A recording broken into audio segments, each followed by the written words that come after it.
Alrighty, we're live, baby. Saturday night stream for the Waste Management Phoenix Open. See old AK in the house. What's up, AK? The Power Fade in the Tour Junkies Nut Hut.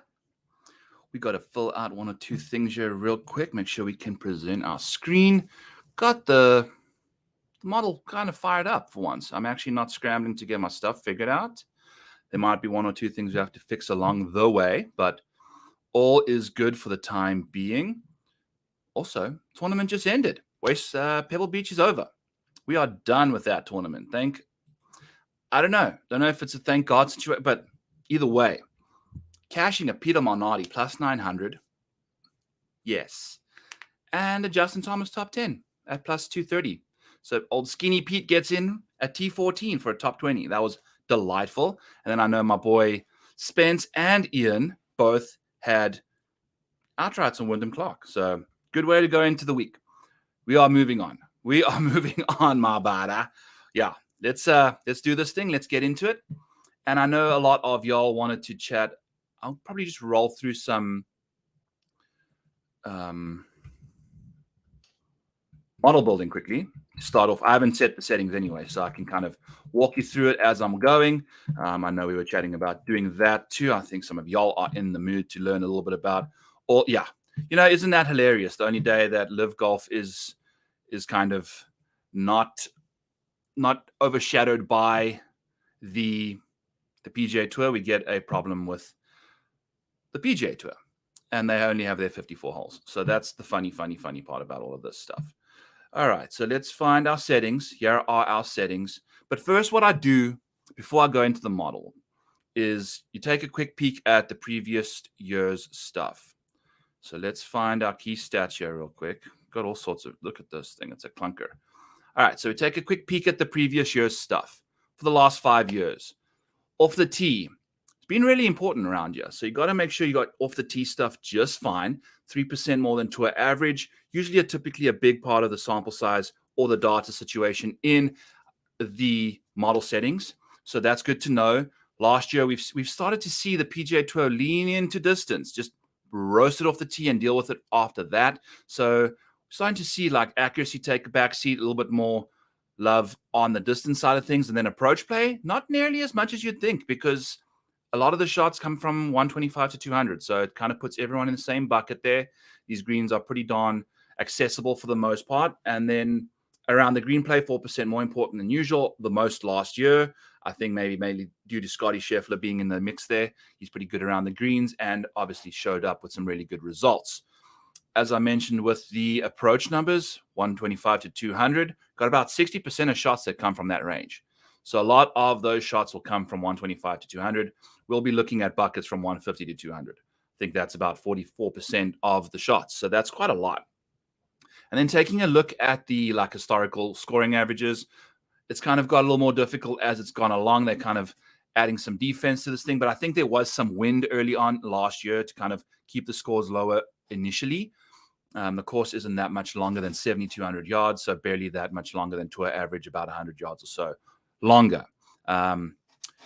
Driving accuracy, 5% less, so we're not going to be looking at that as important. I know it's kind of funny. It says that it weighs more importance on the correlation of results, but they don't hit. I guess they don't hit. What am I? It's not 9:30 and I'm already losing my mind. Obviously, the more fairways you hit, the better, because it's not that easy at this golf course to hit the fairways. Fairway widths are about 6 to 8 yards narrower than tour average. And then the green regulation rates are roughly about the same, depending on what year you're looking at. But nothing too crazy in that department. I think we can expect 2022 and 2021 results a bit more likely. Let's actually pull up the weather quickly and just see what's cooking with Scottsdale weather. Yeah, I'm so excited to just get freaking is it the stadium course or the champions course? See all you boys over here. They've got the tour junkies are representing hard. I really appreciate you guys. We're going to dive into some stuff here. All right, so it's looking relatively okay. Tuesday's a little breezy. Thursday, Friday looks fine. Looks relatively calm. So that's good to see. I think we're going to expect some low scores then in that department. Just kind of taking a look at Thursday, Friday. We can't really get that much further, but good to not have to freaking look at weather all the time, because goddamn, that was frustrating going into the week last week. All right, let's get back to the model. Let's get back to what we're here for, figuring our stuff out. So that's what we know now. Let's go to our settings and figure our stuff out in that department. I'm also going to take the key stats and haul it all the way over here so that it's just nice and easy. All right. And then we're going to go to our settings quickly. Oh, I didn't have the weather pulled up. I was looking at the weather, and it must have when did that happen? But anyway, we're okay. I got my big boy open. We got to close it out, and then we're back in business. So here's the model for Pebble. This is what we went with Pebble. This is what we're going to have to change to go into the waste management. Phoenix Open. Don't think we're going to have to change too much on the easy scoring. I'm kind of expecting that to remain the same. Let's take a quick look at last year's stuff just to make sure we are on the same page with kind of scoring situation. If you take a look at the waste management, -19, -18, -18 in 21, 2022, -16 through -15, 2023, also pretty darn low scores for the most part. You know, like you got to be able to get all the way to the -15s, -17s to win this tournament. So we're going to keep rolling out the easy scoring conditions in that department and go from there. Yeah. Cold for Phoenix. Yep, I agree. Easy. Kind of perfect dome golf again, but we're going to have to kind of have the guys just wearing a nice little sweater here and there, which is never the worst thing considering how much booze is going to be flowing in that realm anyway. So we're going to stay with the easy conditions. I usually ramp up this was a little bit of a manual override for strokes gained from 100 to 150. Really liked that last week, so we're going to make sure we fix that out there, get out of that road, and then figure out our situation. Course history. I'm going to pull up course history here on Data Golf quickly. Make sure we get a good feel for the course history situation, because that's how we figure out how much to weight that. They're our guys. TPC Scottsdale Stadium course. Course history. Pretty darn good, eh? Yeah, Bubba Watson was a similar guy. He played pretty well here. So it looks like course history is definitely going to have to weight it in there. So we'll figure out who we like. It's kind of right up there with Riv and El Camaleon. So that's good to know. Quail Hollow, even more. So that's good to see. All right. So we like that a lot. Let's go back to the thing here. So from course history, this week, we're going to go back to it hard. I like 15% course history this week in our model. Kind of go with that. So this model, this total 95% is the stats over here. That's why these two boxes are purple. The total stats go and they account for 75% of the total model. Then 15% of the course history counts for that, and then 10% for recent form. So that's basically how we typically do it. The stats are all just only 75% of the way. It's already prorated itself out based off of the proximity numbers. So it's going to have figured out exactly how much we want to kind of deal with over here. I'm going to add myself to the screen quickly. So you want to make sure that we've got enough of this all kind of on approach, and it's going to have pulled in, as you can see, the bucket from 150 to 200, 6% total.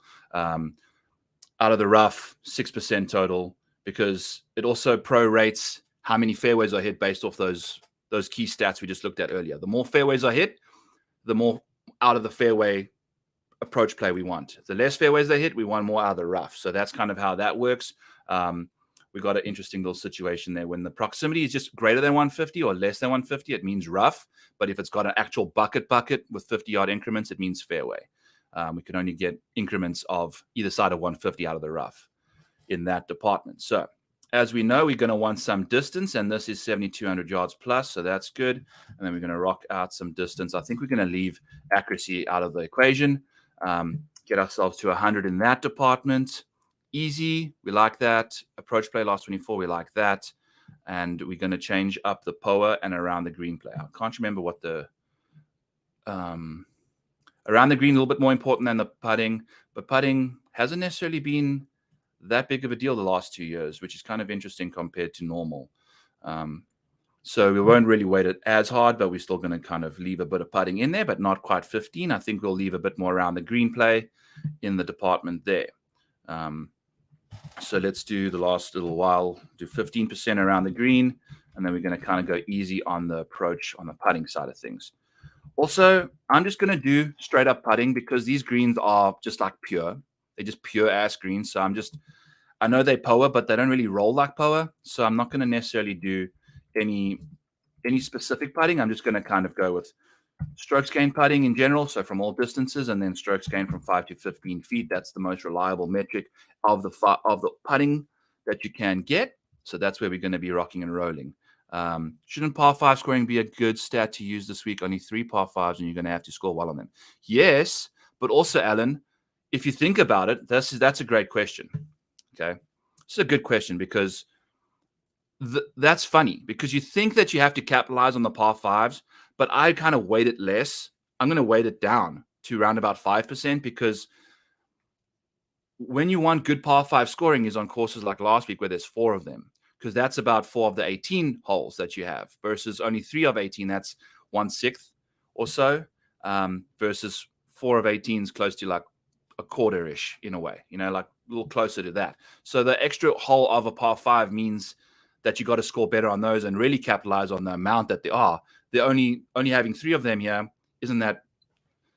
It's not 4, right? So you're not going to have 16. You're going to have 12. So that's 4 less holes that you have to deal with par 5 scoring metrics. And in my opinion, I'm going to weight it less on that behalf and then do the birdie or better rates in general, because that's where you're going to need your scoring done. Because if you're playing 72 holes and you've only got 12 par 5s, 60 of those other holes you're going to have to make birdies on in general, versus the par 5 scoring is typically where you're going to lean into the 16 of them versus the 12 that we get this week. So thank you for reminding me about that, because that's definitely something important to bear in mind. And that's why the scrambling, AK, I did like a little research situation where I went and took a peek at why Cameron Young is not a good par 5 scorer.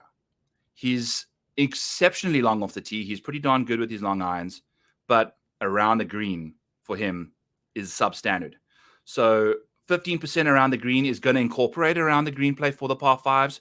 And that's kind of like an organic way to kind of include more par 5s in, as well as the other holes. Because if you think about that par 5 there, that they have the long one that's got like that long bunker in front, those guys are hardly hitting that green. They're always kind of having to scramble from around the green. And that's what you're typically doing on a par 5 coming from so far away. You're trying to get it up and down for birdie, chip it in for eagle, blah, blah, blah. So very important to remember that around the green play, when there's situations like that, par 5 scoring can be included in that metric to a degree. We got distance, par 5 scoring. That's pretty much the two main things in that department. And then some long iron play would probably obviously need to be in there too, if that answers your question. Cool. So let's see who's cooking. Let's see who's our guys this week. Let's kind of hide some of this nonsense.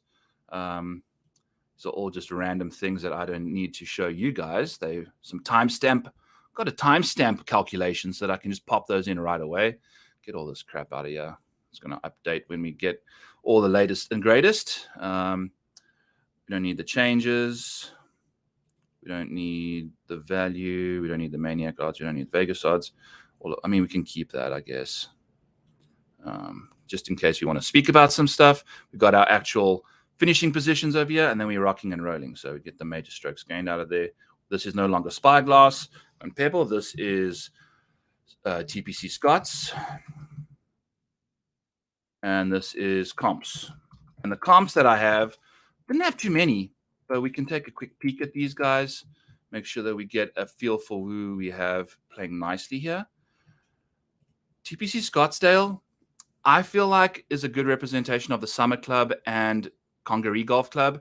If you think about deserty off the tee kind of a way, and just not penal rough in the sense that if you're in it, you're not going to be able to get out of the cabbage. It's more so if you're behind a freaking rock, like Tiger had the whole crowd move a rock once, that's kind of the situation. If you can avoid a cactus, if you can avoid that coming out of there, it's fine. So those are typically the guys we're kind of looking at. And just missing the fairway by a touch isn't going to be penal at all. So if you can just stay relatively close to the fairway, you're going to be in good shape. Scottie Scheffler, obviously, it would be a travesty if he was an all-time leading scorer on TPC Scottsdale.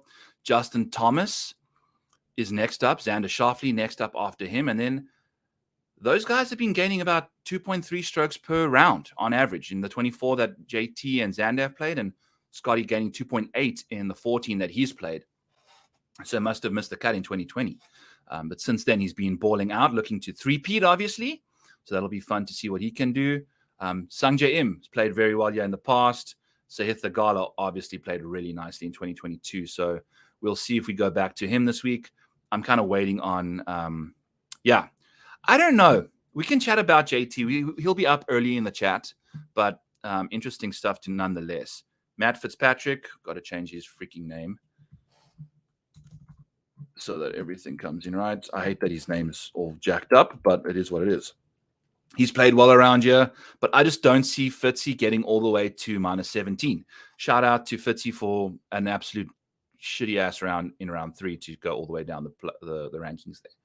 Hideki Matsuyama, we're going to see a lot of love for him again, but he's also, what on earth? Like, if you're expecting these guys to make putts to get to minus 17, what's he going to do? And he's been putting himself out of these tournaments once a year. So we're kind of really going over these guys, but just a good feeling to get these guys at the top here. Gary Woodland, interesting. Ches Reavie, Billy Horschel, some interesting names nonetheless. And then to look at some Summit Club stuff, I think that'll be interesting too. Z to A, is that going to get us the largest to the smallest? Not too many guys having played the Summit, but the ones that did, Rickie Fowler played nicely. Keith Mitchell, obviously good driver of the golf ball. Sam Burns, looking forward to playing him again. I think I'll be going back to Sammy for sure. He's playing good golf right now. Adam Scott played nicely at the Summit. Must also played at TPC Scottsdale. So those are two names I like there. And then all-time at Congaree, which involved a bit of the Palmetto Championship and other things. I think we're going to see Kurt Kitayama succeed around here, potentially. What's Kurt did? Yeah, he's not played too shabby in the past. We're going to see some KH Lee. We're going to see Garrick Higo, obviously. Chesson Hadley going to be in the mix. Remember, Chesson almost won at Palmetto back in the day in 2021. So that's what got Garrick Higo on the PGA Tour. Shout out to Hadley for that. So interesting stuff. Billy Horschel showing up again. I think I'm going to be going back to Billy this week. Then I'm feeling him. So let's get into it, yeah. We'll see who's ranked in the models. Yeah, we're going to go upside. Obviously, we want that. That's going to be doing the most recent performance of the guys, kind of taking their upside, the 75th percentiles, all that jazz. So something's up because Scottie Scheffler he should not be. Why is Scottie Scheffler not? Oh, cool, fun stuff. All right. Give me 2 seconds. Let's get this all figured out, yeah.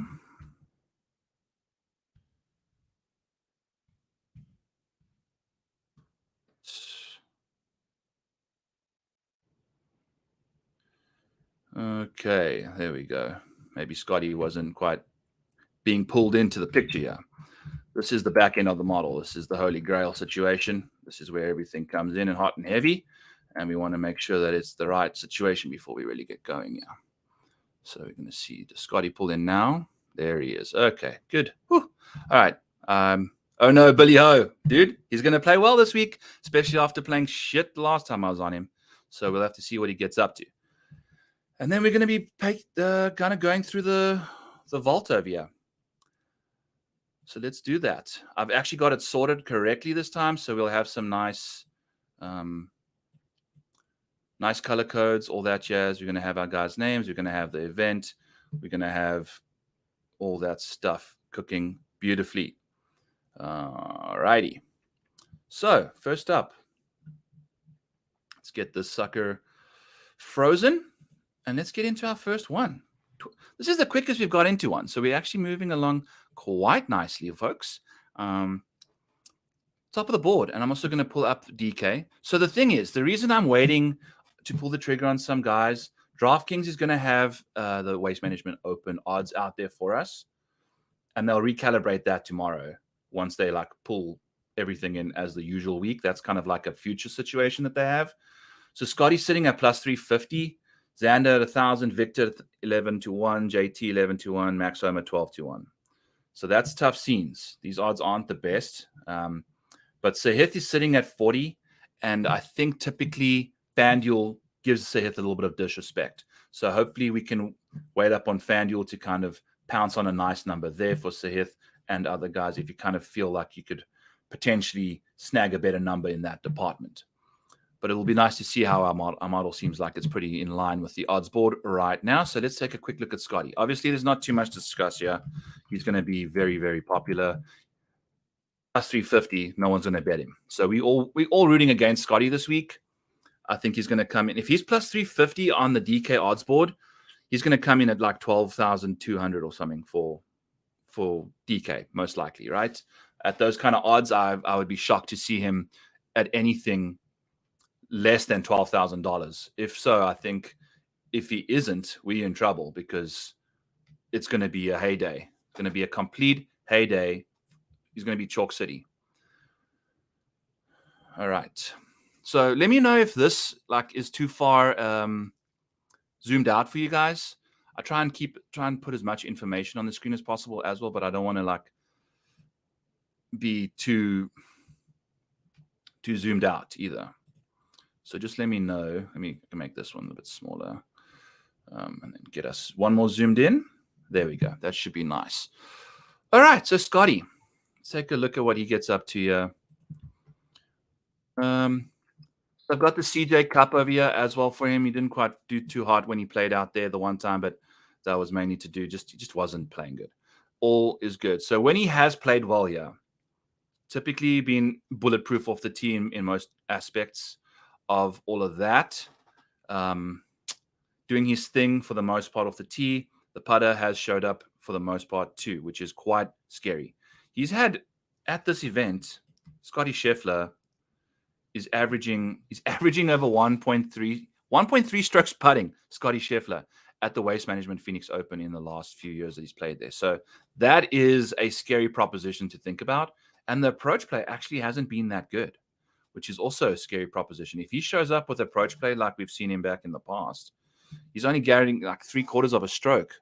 So almost half of what he's been gaining on the greens. So interesting stuff there. But off the tee is bulletproof as always. The American Express didn't quite pull finger out his butt there. Fell back to the pack this week at Pebble. I bet him to beat Thomas Dietrich and Ludwig Aubert. Dietrich lost 2 strokes on approach and still scored better than Scottie Scheffler in round 3 after Scheffler shot a 8 under in round 2. But is what it is. So anyway, I'm not like that scared of Scottie. Touch wood, Jesus, famous last words. But I'm not like overly concerned about his form coming into the week. He's not like been absolute killer Scottie lately. If we pull up Pebble Beach's recent stuff, I mean, where's Scottie? Sitting T6 after the last little while. The putter been working to a degree in the 2 rounds he did play. But, he just didn't quite get it together for us there in round 3. So he was probably primed to kind of make a charge up the board, but sitting in T6, kind of like where Scottie Scheffler typically does. So I'm okay with that. I think Scottie Scheffler is going to be around the top of the board, but I think we can hope and pray that whoever we have kind of outs him this week. I'm not feeling like he's going to do a 3-peat, but Jesus Lord, if he does, what a disaster of a year to start off with. Also, shout out to my boy Spencer and Ian. We hit Wyndham Clark. Let's go. So yeah, Scottie, DFS, all price dependent what they do with him, because I remember looking at my situation with Scottie for cut sweats, and it told me that he was one of my least profitable guys, because every time I bet Scottie, I would put him in my lineup, and why is he not pulling? It's probably because he's not getting in. Yeah. Every time I had him in my lineup, he wouldn't allow me to play my other guys that were good enough. So everyone around him sucked it up. So at $12,000 at a course like this, it's going to be tricky to see what he can get up to. So we'll have to see what Scottie can do and move on from there. All right, let's get him back in the top of the model. Yeah, so we can do a timestamp and move on to our next guy. Boom, Scottie Scheffler. We spoke about him at 19 minutes. And we also spoke about holding a model at 15 or so, I think. So that was good to see. or weather. I can't remember. Either way. Xander. Let's talk about Xander here 25 minutes into the show. Xander, the perennial beta, I would say, the Nut Hut members in here know exactly what we're talking about. Xander softly. He's just always going to be that guy. Always going to be showing up. Always going to be hanging around. Never quite. He does not strike fear into my heart whatsoever at 10-1. So that's completely fine, despite his awesome track record, yeah? I think that's a pretty solid T20 bet for old Xander. I'm also going to take a quick chance and see where on earth this course history is. Was it research? Is it research? Betting odds database. There we go. 1031. I'm going to pull this up quickly. This is also a big file, so hopefully it doesn't chew us all out. But it's going to bring up guys' track record by finishing position, because I'm kind of curious. I ain't betting Xander to win this thing, but I'm kind of curious what his track record has told us to do for his past results. Like if he's a top 10 guy or a top 20 guy. Let's see. If we filter on top 10 over the last little while, Xander doesn't quite get it done. He was right in the mix, but his most money he's generated has been in the top 20 market. So that's Xander Schauffele for you. He's the guy that's going to do it. He's going to get it done for you in the top 20, but top 5, top 10, winning and top 5s. He owes you a lot of money. He owes you a lot of money if you're looking to go to Xander in that department. Whereas the win, he's not even going to pay you off if he wins next. He's lost you $125, and we're only betting to win 100. So he's going to be $25 in debt after he wins, if he ever does again. So don't bet him for upside. You got to bet him kind of, I think, anything top 20, but at 10-1, Lord only knows what kind of situation that is going to provide us with. So we can maybe find him here and see what his rate of return has been over the last little while, because his form is great. All of that stuff is phenomenal. Let's hide this over here. Win last, blah, blah, blah. What is going on here? So technically he's lost us. Hasn't lost money. Doesn't make any sense over the last little while. Let's hit a refresh here and see what happens. But anyway, I'll leave this one alone.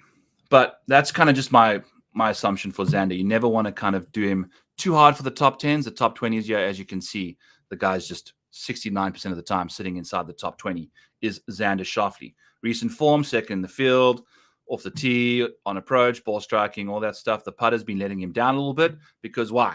He's affording himself far too many birdie putts, far too many opportunities to get into the lead, and he's just not capable of doing it. So as you can see, look at this recent form at this place. T10, T3, T16, T10, T17. Hasn't finished outside the top 20 at this golf course once in multiple starts. 1, 2, 3, 4, 5, 6 starts. All top 17 or better. So exceptional stuff there. And then if you take a look at his last 3 starts, T10, T3, T9. All beautiful stuff. So the upside is not going to be there for him T5-wise. But I think a T10 to a T20 is very likely, but at 1,000-1 to win this thing, or 10-1 to win this thing at plus 1,000, I don't see a favorable top 20 number for us. And the top 10 market obviously is maybe where we would want to go there, but even that might be close to plus money for a top 10, on Xander, which will be kind of tough to stomach, if you ask me, considering he flirts with that number all the time. So he had to make eagle on the last hole at the Century to get a top 10. The American Express, check here, like he has one of these rounds per tournament. 1 round per tournament, he just kind of ejects himself out the mix, kind of got off to a very slow start at Torrey, played nicely in round 1, and then over the next 2 rounds, only gets stuck in neutral, always gets stuck in neutral. There's always 1 round a tournament that he kind of gets behind the 8 ball. Look at this. At the Scottish Open, gained over 2.5 strokes per round, except for one of them where he lost half a stroke. If you take a look at the Open, the Scottish, also played nicely until the final round. Kind of just went backwards, but that was all wind. So, like, just, you see, there's tons and tons of green, one red. Tons and tons of green, one red when he's playing well. He just can't seem to get it together. Look, Augusta. Holy cow, dude. 4 strokes in round 1, immediately loses it in the next round. So that's kind of why he's just not the guy I want to ever trust to put my chips in the basket. And at 10-1, we are out. Hopefully for a top 10, we can kind of go to him, considering he's doing that a little bit more lately, but even at 25%, I just don't think he's a good bet. I don't think we're going to get good value on anything Xander related. Sia in the house. I just want everyone to know that. Not only did I not hit Wyndham Clark, but I wasn't even close to picking him. Glad you got that off your chest. Well, dude, this is a safe space here. And if you go back to whatever we spoke about Wyndham Clark last week, you can pretty much put that on verbatim for myself as well. I know Spencer and Ian were both on him. I had no belief that he would do what he did. And it took one round, right? Who knows what he would have gone up to tomorrow, but I can't say I've been a Wyndham Clark truther. The guy had to gain the most strokes putting, hold the most amount of feet, and make the most amount of birdies ever in one single round in order to win that thing. So I ain't judging, buddy. I'm right there with you. I had no exposure to Wyndham Clark whatsoever. I might have even landed up fading him if I had the opportunity. So you are all good, my friend. This is a safe space. The model even agrees it's not responding, so it ain't going to be doing that. So Viktor Hovland, let's chat about him here at 31 minutes into the live stream. So old Victor, the reason we didn't like him at Pebble was because of his proximity numbers from wedge range. We're going to see a bit more. So this excites me a little more. I think Viktor Hovland, 11-1, not a terrible option. He does a lot of things that we can ask from him. And what he does exceptionally well is out of the rough. So if you take a look at his strokes gain and his good shots from 100 to 150, 44th and 54th in this field. Luckily, the majority of the shots are going to be coming from 150 and out this week, which Viktor Hovland thrives from. Strokes gain from 150 to 200, 6th. The good shot rates are still coming, but he's pretty darn good on gaining strokes from that department. My favorite part about Viktor is the fact that out of the rough, he's very good. And we've seen here, distance, priority number 1 versus accuracy. That's at least what we're leaning into based off last year. I think that's the way the PGA Tour is going. And when it takes into account his green regulation rates and his strokes gained out of the rough from 150 and out, 7th in the field. When you're looking inside of 150 out of the rough, 115th in the field strokes gained. So Viktor out the rough with a long iron is way better than Viktor out of the rough with a wedge. So we're going to avoid the majority of the wedges this week at this golf course. We're going to have a few from 125 to 200, as we saw in the key stats over here. But from 150 and out, we're going to get 2/3 of the shots this week. And that kind of moves a bit better into Viktor Hovland's wheelhouse, which I think we're going to want to lean into. So if there's anyone that I want to kind of put my eggs into the basket with, it's old Hovland. But he hasn't been playing that well lately, has he? And I'm kind of curious as if he peaked at the end of the last year when he kind of went on an absolute tear. And he's also never played very well. So what on earth are they doing pricing him at 11-1? 42nd at the Waste Management last year, kind of fumbled his way on the short game department. But look at this driving ability around this golf course. God damn, Viktor. Just tore it up with the driver. Tearing it up good, AK, with the driver does old Vic over here. Jeez Louise, buddy. Over a stroke per round off the tee for old Vic. Since the BMW hasn't really done too much, so that's no good. The BMW Championship, didn't he win that? Why is it saying 5th? He won that in 2023. I'm pretty sure. Why on earth is it? Did I pull some random number out there? He did finish 5th. Oh, that's on the Euro. That's the Euro Tour. Boom. Okay. So there we go. The BMW Championship on American soil, he finished 1st. There we go, Vic. Okay. So obviously went nuclear on the weekend when I was there. So if you ever need Viktor Hovland to win a tournament, just fly me out to the event, because the moment I showed up, he gained a casual 12.5 strokes. And Rory McIlroy was missing 5-footers on regularity there. So yes, the question you have to ask yourself is, what are we going to be getting from Viktor Hovland? Is he going to be the guy we're looking to resurrect going into this week? Is it going to be the guy we're looking to fade because he's not quite feeling it right now?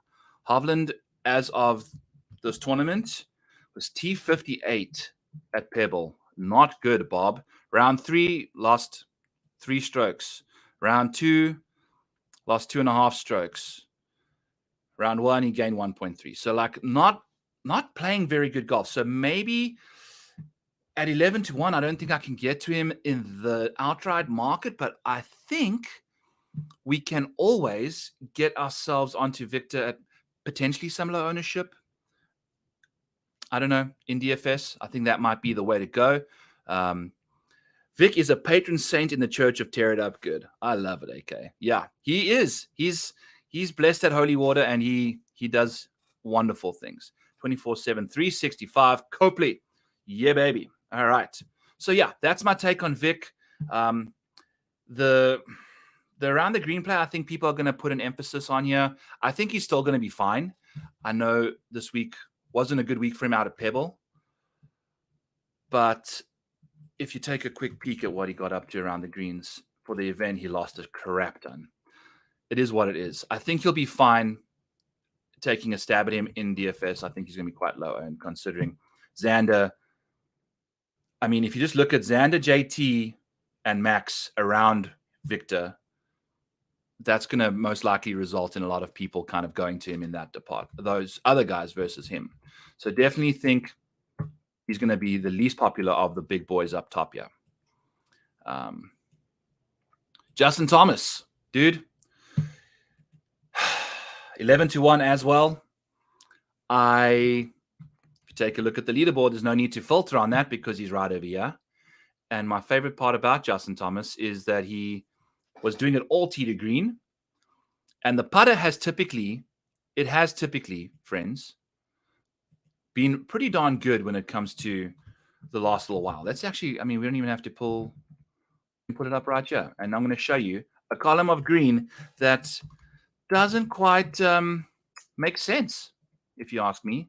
But also, we don't have a few of the tournaments that he played in down south, where in Nedbank, we're not going to see that. They actually have his strokes gain stuff for him on Data Golf. I don't know how they did it, but it's must be finagled. But if you take a look at what he's been up to recently, take a look at his putting.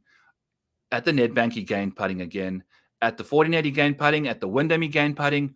And at the American Express, he gained putting. That was only 2 rounds, but still.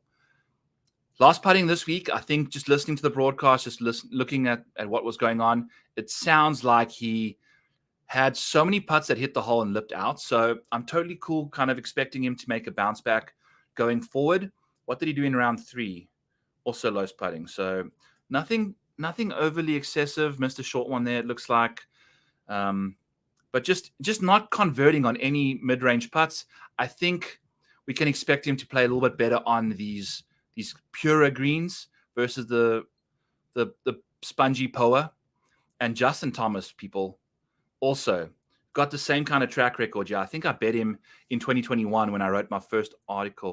2022, when I wrote my first article for Rotoballer, I had him at this golf course because he's also typically putted well here. And guess what? I might have done it when he started putting like shit again. So if you take a look at what he's got up to at this golf course, take a look at this. Leading up to, let's say, just through the first 16 rounds since 2018, JT is almost gaining a stroke per round on the greens here, 0.88. And then we kind of saw what JT turned himself into there, little pumpkin patch kid for a hot minute, kind of losing 0.7. So he completely flipped the signs there. But the approach play, off the tee numbers, all delightful at this golf course. I think we can expect that kind of same situation from Justin Thomas. I feel quite comfortable at this point in time betting Justin Thomas for a top 10. I think I'd be very comfortable laying a bit of juice on that. He's going to have done that now multiple times. If you take a look at his track record since the Wyndham, if you include the chip in that bounced off the flag on the final hole, that would have been a top 10, but it's a T12, whatever. 5th, 4th, 3rd, and then T6 going into this weekend. Waiting for Sunday, he would have tried to pounce up the leaderboard. But we cashed him in for a top 10 this week. So plus 230 last week. I think him being T6 again going into this week after some recalculations, we can expect a weaker field to kind of have him probably closer to minus 125 or so. But yes, I'm in on JT too. See, I think we love him a lot this week. If you take a look at what he's been up to, like the strokes gain numbers just recently he's back. He's totally back. But now the question is that I've always had with Justin Thomas is when he was playing as good as he is now, he just wasn't quite getting it done when it comes to what he needed to do. He just couldn't win. Like he just kept getting close. The only time Justin Thomas has done anything productive from a win situation was when he won the PGA Championship from a million miles behind. Then he closed out in the playoff, which is good, but he's flirting with the lead far too often, but never quite getting it done. And I think if we go, I wish I had just more data because I didn't want the big model, the big database in the mix here. But Justin Thomas's problem is also just not closing out. Like we saw it again happen when the Amex, guys like hitting his ball into the water, just not getting it done. But I think he's going to be right in the mix again. I think a top 10, top 5 kind of a ladder bet is the way I want to roll with Justin Thomas this week. I'm not going to use up my betting equity on him at all. I'm going to wait for him to win again before I get there because I feel like you've got like 10 chances to have him break even for you at the current price tag. So I'm not entirely sure I'm comfortable with that. I don't know how competitive he is and how clutch he's been. He hasn't been clutch. He's only won once or twice or so in the last little while. So it's going to be a hot minute, I think, till he comes back. Who the heck knows? But yeah, so he was 16-1 at one point, and they've dropped him all the way down to 11. So yeah, that makes sense. People like him. They can see him playing good golf.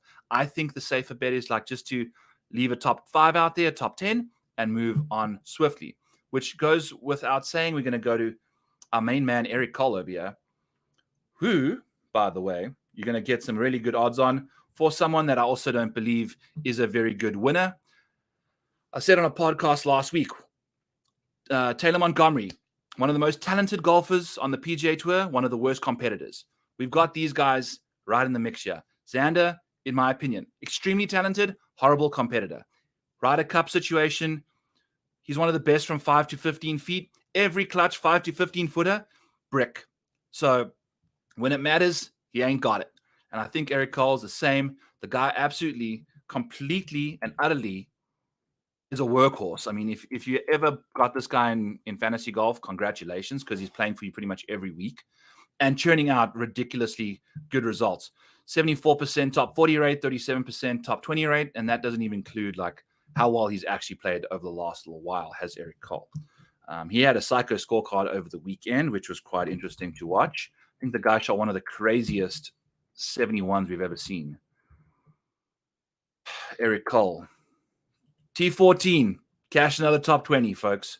So round 2 was the one. Take a look at this situation. Erik Cole, psycho scorecard of the year. Just birdie, bogey, double, bogey, double, eagle, par, birdie. 37. Imagine you go home to your wife and say you shot a 37, you made 1 par, 2 doubles, and 2 bogeys. What? Yeah. And then just a casual 34 on the way in. So fun times for Erik. Played quite nicely in round 2 after getting that figured out. Got a little streak going. So he's a good scorer, great DFS play.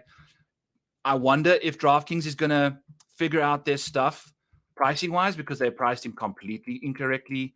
And if he's 40-1, he's going to be in the 8K range. He's probably going to be high 7s, low 8s maybe again. So I guess it's a more weaker field. So he's probably going to be in the 8s. But I don't think he'll flirt with the 9s, which I believe he should be priced at. The way he's playing right now, look at this. Just look at this column of green over here. Completely and utterly beautiful. Played pretty poorly at the Farmers, and the funniest thing, he played badly at the North Course, which should never have been the case. 21st at the American Express. Look at this. Just green, non-stop. Now, the thing is, he's a round 4 guy, right? I think the problem is with Erik Cole. Let's take a quick peek and see if this pulled the stuff in for us. Yeah, I've got to figure out the birdies and bogey situation because Fantasy National's got new columns added, so it's messed up all my stuff. But I'll get that figured out before the week starts nicely. But if you take a look at Erik Cole, round 1 scoring average, strokes gained, 10th, 26th in round 2, 14th in round 3, 45th in strokes gained in round 4. So that is the problem. He's not quite that. Again, that's why I'm saying like the round 4 scoring averages, not a be all end all, but oh look, yes, Viktor also struggling lately. Interesting, but there's guys that play well that on a Sunday kind of go backwards, which is very interesting. And Erik Cole's one of those guys. So betting for a top 20, if he's going to be 40-1, I think you can easily get some plus money top 20 numbers on him there. And I would absolutely encourage you to follow through in that department because he's had a T21, a T13, a T14, a T3, a T2, a T3. I mean, holy cow, the guy's 1, 2, 3, 4, 5, 6 top 20s, 21s in the last 8 starts. 9 starts at another one at Pebble, T14. So top 20 is an Erik Cole specialty, I think, around this golf course. The driver is going to find him in some interesting and precarious positions, but the rest of his game is just suited so perfectly for this venue. I think he's going to be a great play. He's going to be, like you said, 25. He's going to be, because if the pricing's out like this, they haven't fixed their stuff. They would have corrected. Like, it's the same company that does the pricing and does the odds. So Erik Cole's going to come in at 8K, and that's going to be a problem ownership-wise. But again, eat it. I think he's going to be just fine. I think this course kind of suits his game in a weird way, despite the off the tee stuff. Let's chat about Corey Conners going into minute 47 of the show. I really appreciate all of you just hanging out with me on this little fine Sunday night. I'm going to take a quick sip of water here. Mrs. Maniac got me a new water canister that does like half a gallon or something. So it's got to fill that up twice a day to kind of stay hydrated. Corey Conners. What's Corey's situation? Com courses, scoring course history, very average, very mediocre. He's going to be the guy off the tee. Just solid stuff off the tee. The short game department is going to be a massive problem, obviously. Drives nicely on the longer golf courses too. What are his wedge and iron numbers? So if you take a look at Corey Conners, from 200 and out, he's exceptional. Strokes gained wise, he's 8th in the field. Hits a ton of greens from the rough from 150 and out, so that'll be good to see. I'm kind of curious as to what his situation gets up to. He's pretty darn good on power, easy scoring conditions. He's okay, 32nd, nothing too crazy. Like, the upside from Corey's lacking, in my opinion. But, the model likes his overall play nonetheless. I don't know what we're going to see here if we take a look at his recent form. Well, Corey, the CJ Cup, 23rd in 2022, Waste Management Phoenix Open. Hasn't finished much better than 17th, not worse than 45th in his 3 go rounds here. And hasn't really been playing that well. So is this going to be a Wyndham Clark situation where, like, I don't even know what to make of Wyndham Clark. He's playing this week. Like, yeah, Corey. So in his 4 appearances, it's been terrible, yeah, actually. Made the cut all 4 times. But 3 of the times was 38th or worse. Had one T17 where obviously he gained with the putter in that time. So that makes sense. The math checks out there. I'm also going to do a completely random situation. Yeah, Corey Conners we out on. So that's just that. Just know. I don't trust what he's getting up to right now. Wyndham Clark. This was the winner of the tournament this week. And this is the situation that he's been going up against, yeah.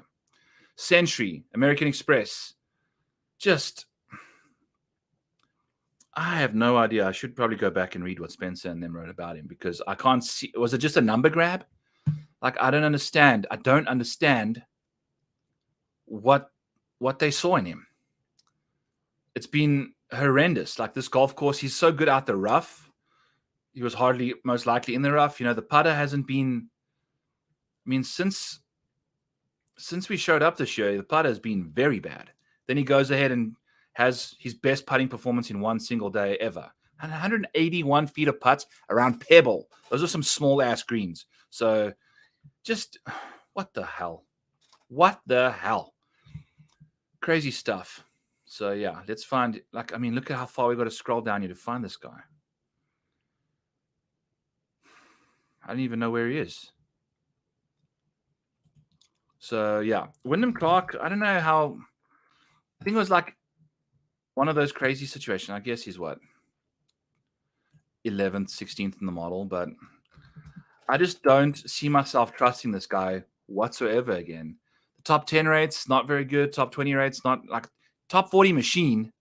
Yeah, he did, and hey, that's what it takes to get an outright winner. So the fact that he had that one round, would he have held on to it? Who the heck knows? But what does that do for his confidence? I don't know. What has he done after winning? I guess that's a good question. T29 at the Travelers after winning at the US Open. Missed the cut at the PGA Championship after winning the Wells Fargo. So it's like, also the funny thing is, like, he's hardly ever really showed any considerable form. I guess the T12 before the US Open was good enough, but it's just he's one of these guys where his wins, his first win he gained 7.5 strokes putting, his second win he gained 7 strokes putting, and then what did he do in 3 rounds of golf? I think he gained 5 strokes. Yeah, so what's that? 3.5 times 2 is 7. Boom. So every time he wins a tournament, he gains like 7 strokes putting. So I don't know what Wyndham Clark can do on this golf course. He hasn't finished inside the top 10 yet, but also Wyndham Clark's a totally different golfer nowadays, I guess. What's his putter done here? Gained 1 million strokes in round 1 of the 2020 Phoenix Open, and then did not do anything thereafter. Putted quite nicely for the most part of 2022 to a degree. 2021, sorry. Missed the cut in 22. T10 here last year. Putted quite nicely as well early, and then kind of lost it over the weekend. So that's the question. Can he keep up the putting? Does this guy go back-to-back? Does he take Scottie's three-peat away by going back-to-back? I don't know. This golf course kind of likes his game. He seems like he's played okay for the most. I don't know. It's a very interesting situation. A very interesting situation, yeah. Because old Wyndham Clark, he's got the distance. We saw, 2023, the distance was very important.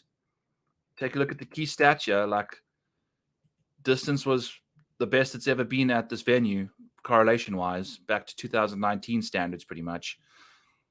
I don't know. I prefer Wyndham Clark on a course with longer irons. I could never have imagined him to get his stuff together. Like, if you take a look at his iron proximity numbers, look at this. His wedges is like 94th and 100 in good shots and strokes gained from 100 to 150, which is like a third of the shots that was happening at Pebble. But then from 150 to 200, he's a beast. So, like, this was the week to play him, not freaking last week, in my opinion. But what do I know? Out of the rough, you can see, he's just great. That's where he gets his stuff done. Even out of the rough, within 150 yards, he's great.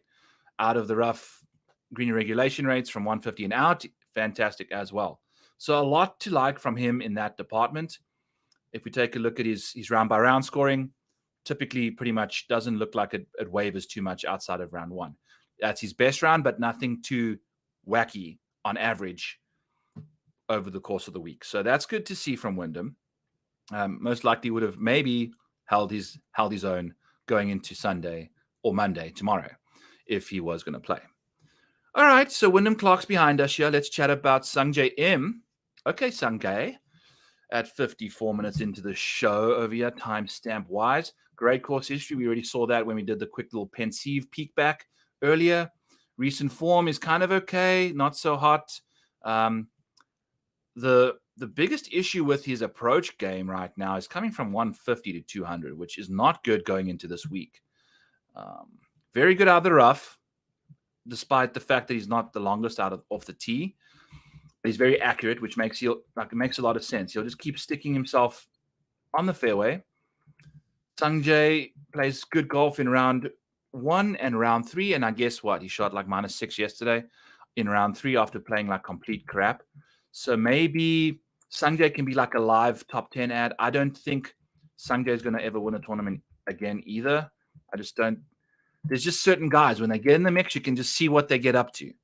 There's people like Tom Kim that when he finds himself at the top of a leaderboard, he takes care of business. Whereas Sungjae, not so hot. Let's take a peek at his actual numbers, but we're going to have to search for him, yeah, because he's going to be way down the leaderboard. T66 last week after shooting. He was 4 over par going into Saturday. Round 1, even. Round 2, shot 4 over. Lost 5 strokes to the field. So, like, his game is completely out of whack right now. It's the approach game is off kilter. And now we go into a course that's going to expose that range that's just not looking good at all. So I think for Sungjae, you got to play the wait and see game. Potentially, if he's playing quite nicely, just barely makes the cut somehow after a very mediocre round 2. Maybe pull the trigger early before he gets it teed up in round 3 because he's the second best round 3 scorer in the field. So he likes to play good golf on a Saturday. And I think it'll be fun to see what he can get up to if he does make the cut. But until that, I don't think I want to touch him in any department, really. It's not looking good whatsoever. What are his odds? He's 22-1. So, yeah, 22-1 for a guy like we lost 5 strokes to the field in perfectly calm conditions is a concern to me. I want to just do a little quicker dive on him as well. See what other stuff we can find. Is there a reason to kind of go to him? Outside the course history, obviously, fantastic year. T6, T17, T7, love all that. Yes, Sia. Spoke about Sahith a little bit ago. I'll go right to him here after this. I have a lot to say about Sahith. I like what he can get up to at this golf course. Farmers missed the cut. I'll tell you right now. Thomas Dietrich was willing. He was about to go plummeting down the leaderboard in round 4 tomorrow. Like, had he got the opportunity, he's never going to win a tournament. He just doesn't have.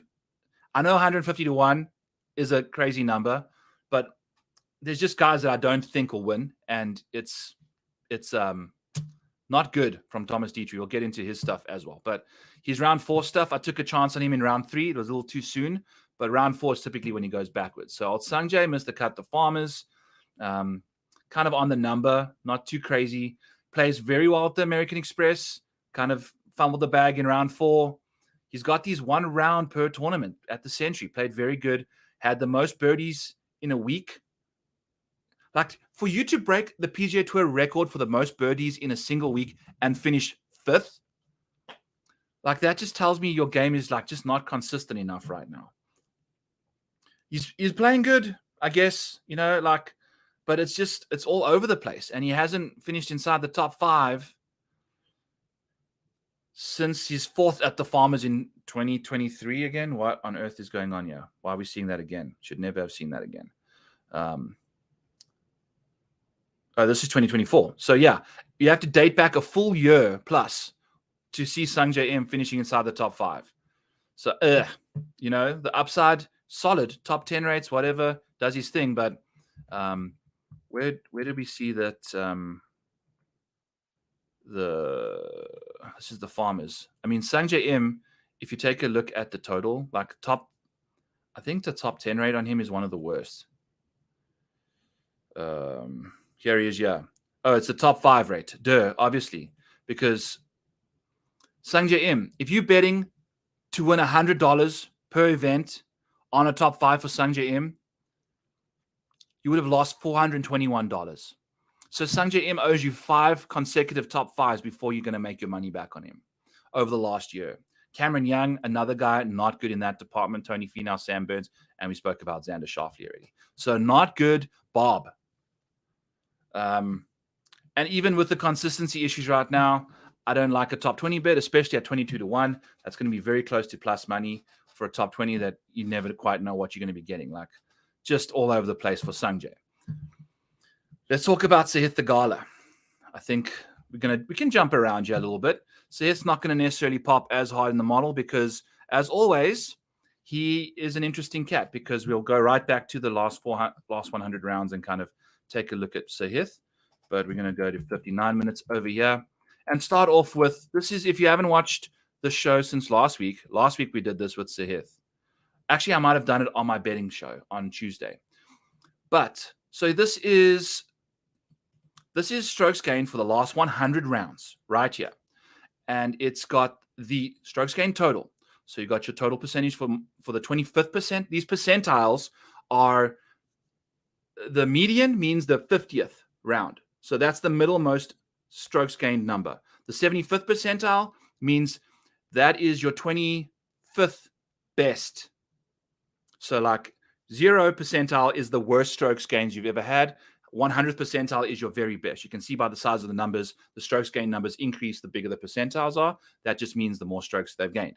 So Sahith, if you take the median or even his average, yeah, we'll do this. Go largest to smallest, average over here. It's kind of already in that situation. Sahith Theegala over the last 100 rounds. Let's find him. I'm not even going to try and scroll because I'm terrible at finding stuff live on air. But we're going to color him in here. 37th, okay? But we're going to make him red, and then we're going to go back here. So you got to scroll all the way down here. For his average, he's gaining 1 stroke per round on average. But if you take his 75th percentile, boom, there's Sahith, gaining 3 strokes per round, 17th in the field in that situation. If you take his 95th percentile in this field, it goes a bit down. So he's like top end stuff, not the best, but his 25 best rounds are right up there with these guys. Tyrrell Hatton, obviously not in the field. So these are guys that aren't in the field right now. Tommy's not in the field. Is Min Woo in the field? Interesting that Min Woo's not playing. Oh, he is playing, 30-1. Okay, so he's in the field. Spieth's in the field. Is Højgaard in the field? That's going to be interesting. No. I don't think Cantley's playing. I don't think Collins playing. Rory's not playing. John Rahm obviously not playing. So like call that his 15th or close to top 10 or so when it comes to high-end production. So that to me is the perfect opportunity. Like Sahith Theegala, his top 40 rates and top 20 rates aren't necessarily thrilling, but you get that upside. Like 25% of the time, he's inside the top 10. Let's filter on that number here and see what that does. So 25% of the time, there's Sahith Theegala right there with Matty Fitz. So we've got some guys, and these are a few, like 1, 2, 3, 4, 5, 6. 6 of them are from Korn Ferry Tour, DP World Tour numbers. So you can kind of make Sahith Theegala close to top 10 in top 10 rate. So I love his upside. And obviously, if we go to his course history here, you're going to see some solid stuff. I'm kind of curious as to why he never quite performed as well in his most recent appearance here. And it was the approach play that completely let him down. Yikes. So not good there. But the T3 was awesome. I mean, the guy started off hot out the blocks, got to 10 strokes gained total through the first 2, and then kind of just held his own and then had a really bad bounce, I guess, to kind of on 17 there on the final day, which kind of put him out of contention. That could have changed altered his whole career, but it didn't quite. So the problem with Sahith is like, we bet him at the Farmers to finish top 20. Probably going to stop doing that. I don't know how I feel about Sahith and his like consistency.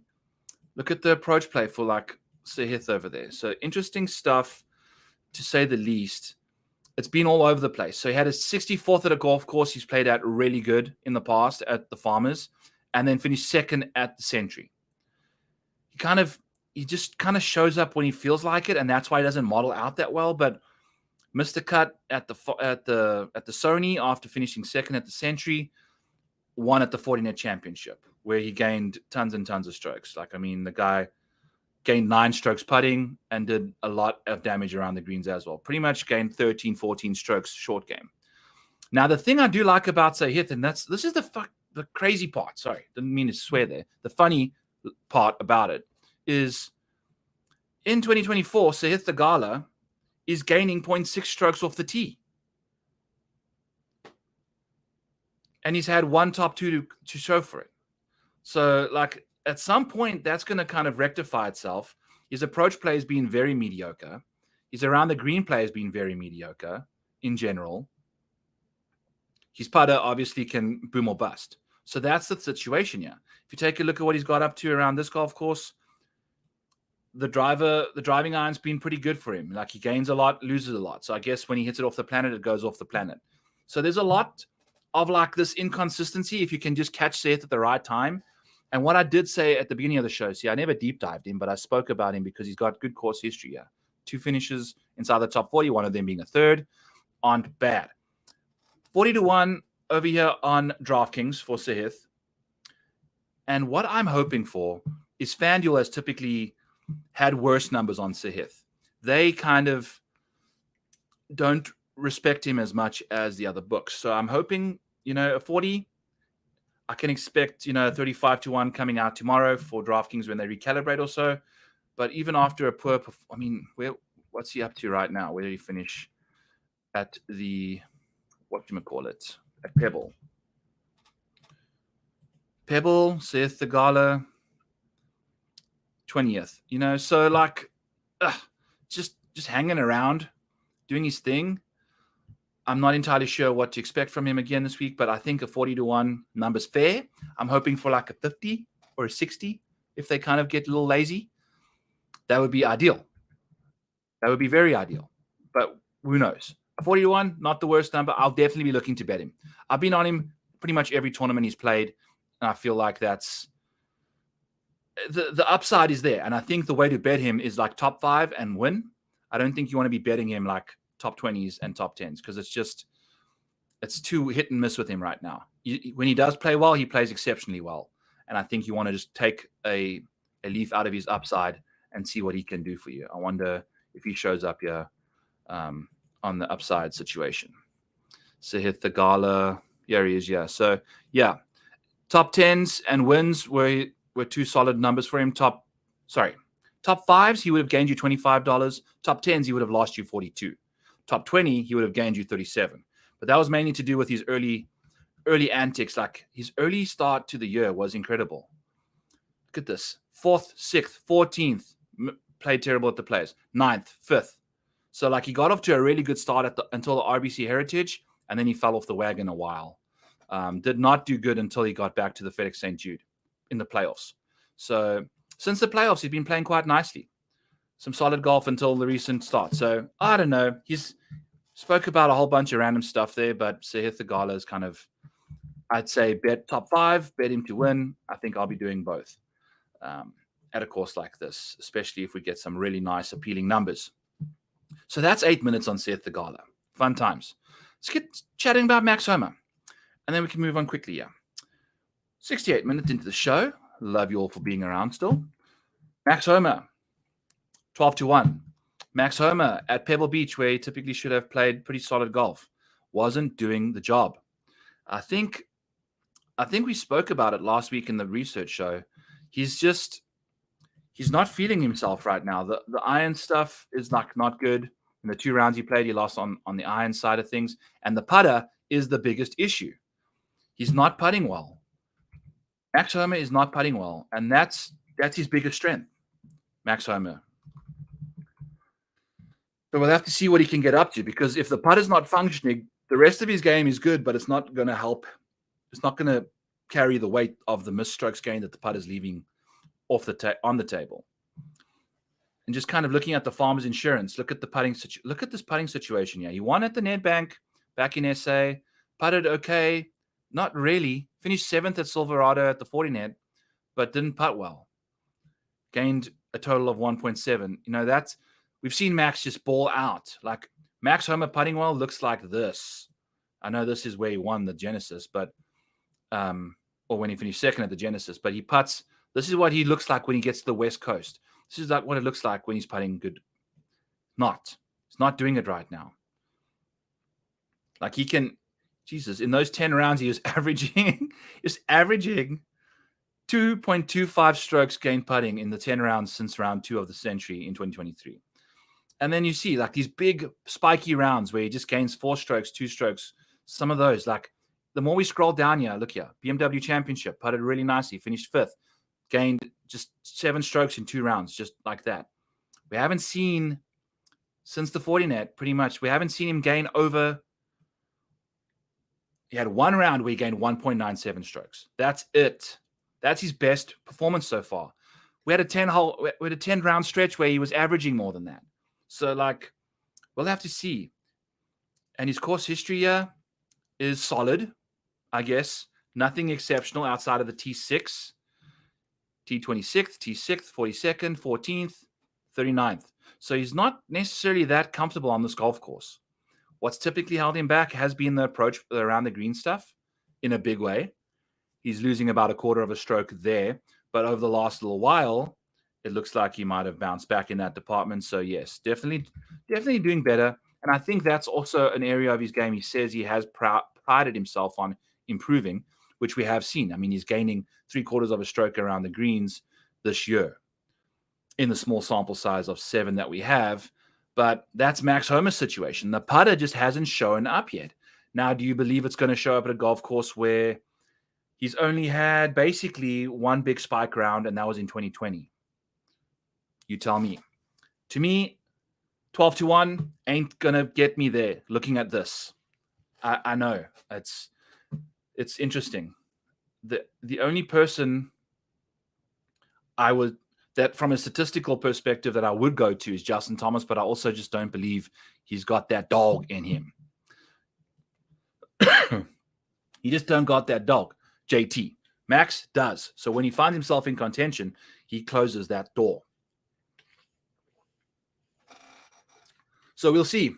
But not a lot to kind of get excited about for Max Homa. Not a lot, unfortunately. Jordan Spieth, also, same situation. The recent form, not the best in the field right now either. 10th, it's solid, but he's also 20-1. So this is the first big jump we're seeing in odds related to these guys. So interesting to see Jordan Spieth getting some odds break there, but also at the same time, I've been running on Jordan Spieth very badly. His ability to close out a tournament as well has been putrid. It's been absolutely putrid.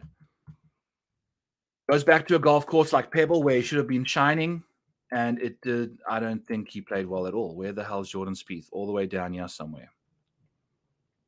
Spieth at Pebble, T39. Lost 1 million strokes putting. Lost 3 strokes putting in the 2 rounds that they had. Data, but the ball striking and approach and all that stuff, pretty solid. Tee to green, good. Nothing exceptional, but good.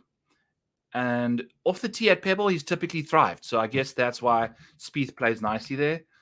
It's not necessarily the strongest part of his game. Spieth at the Waste Management. Whew. Talk about a hot and cold run. So he's had a T6 and a T4 in 23 and 21. Missed the cut in 18 and 20. T60 in 2022. So also didn't play too hard at Congaree, which is our other one comp course. Finished 3rd at the Century. Gained 1 million strokes putting that week. So gained 6 strokes putting. That makes a lot of sense. And gained another 1 around the greens or so. Gained a total of 8.5 short game. The approach play and off the tee stuff at Century was not good. The thing with Spieth is the RBC Heritage was lost in a playoff to Fitz. Played very nicely there. Just couldn't close the deal. The Valspar, T3, when he was playing well, couldn't close the deal. I was on him. The reason he lost strokes off the tee that week is because he hit his golf in round 4, hit his golf ball into the water, I think, hole 16, with a 3-wood. Takes a 3-wood for safety, hits it into the middle of the freaking lake.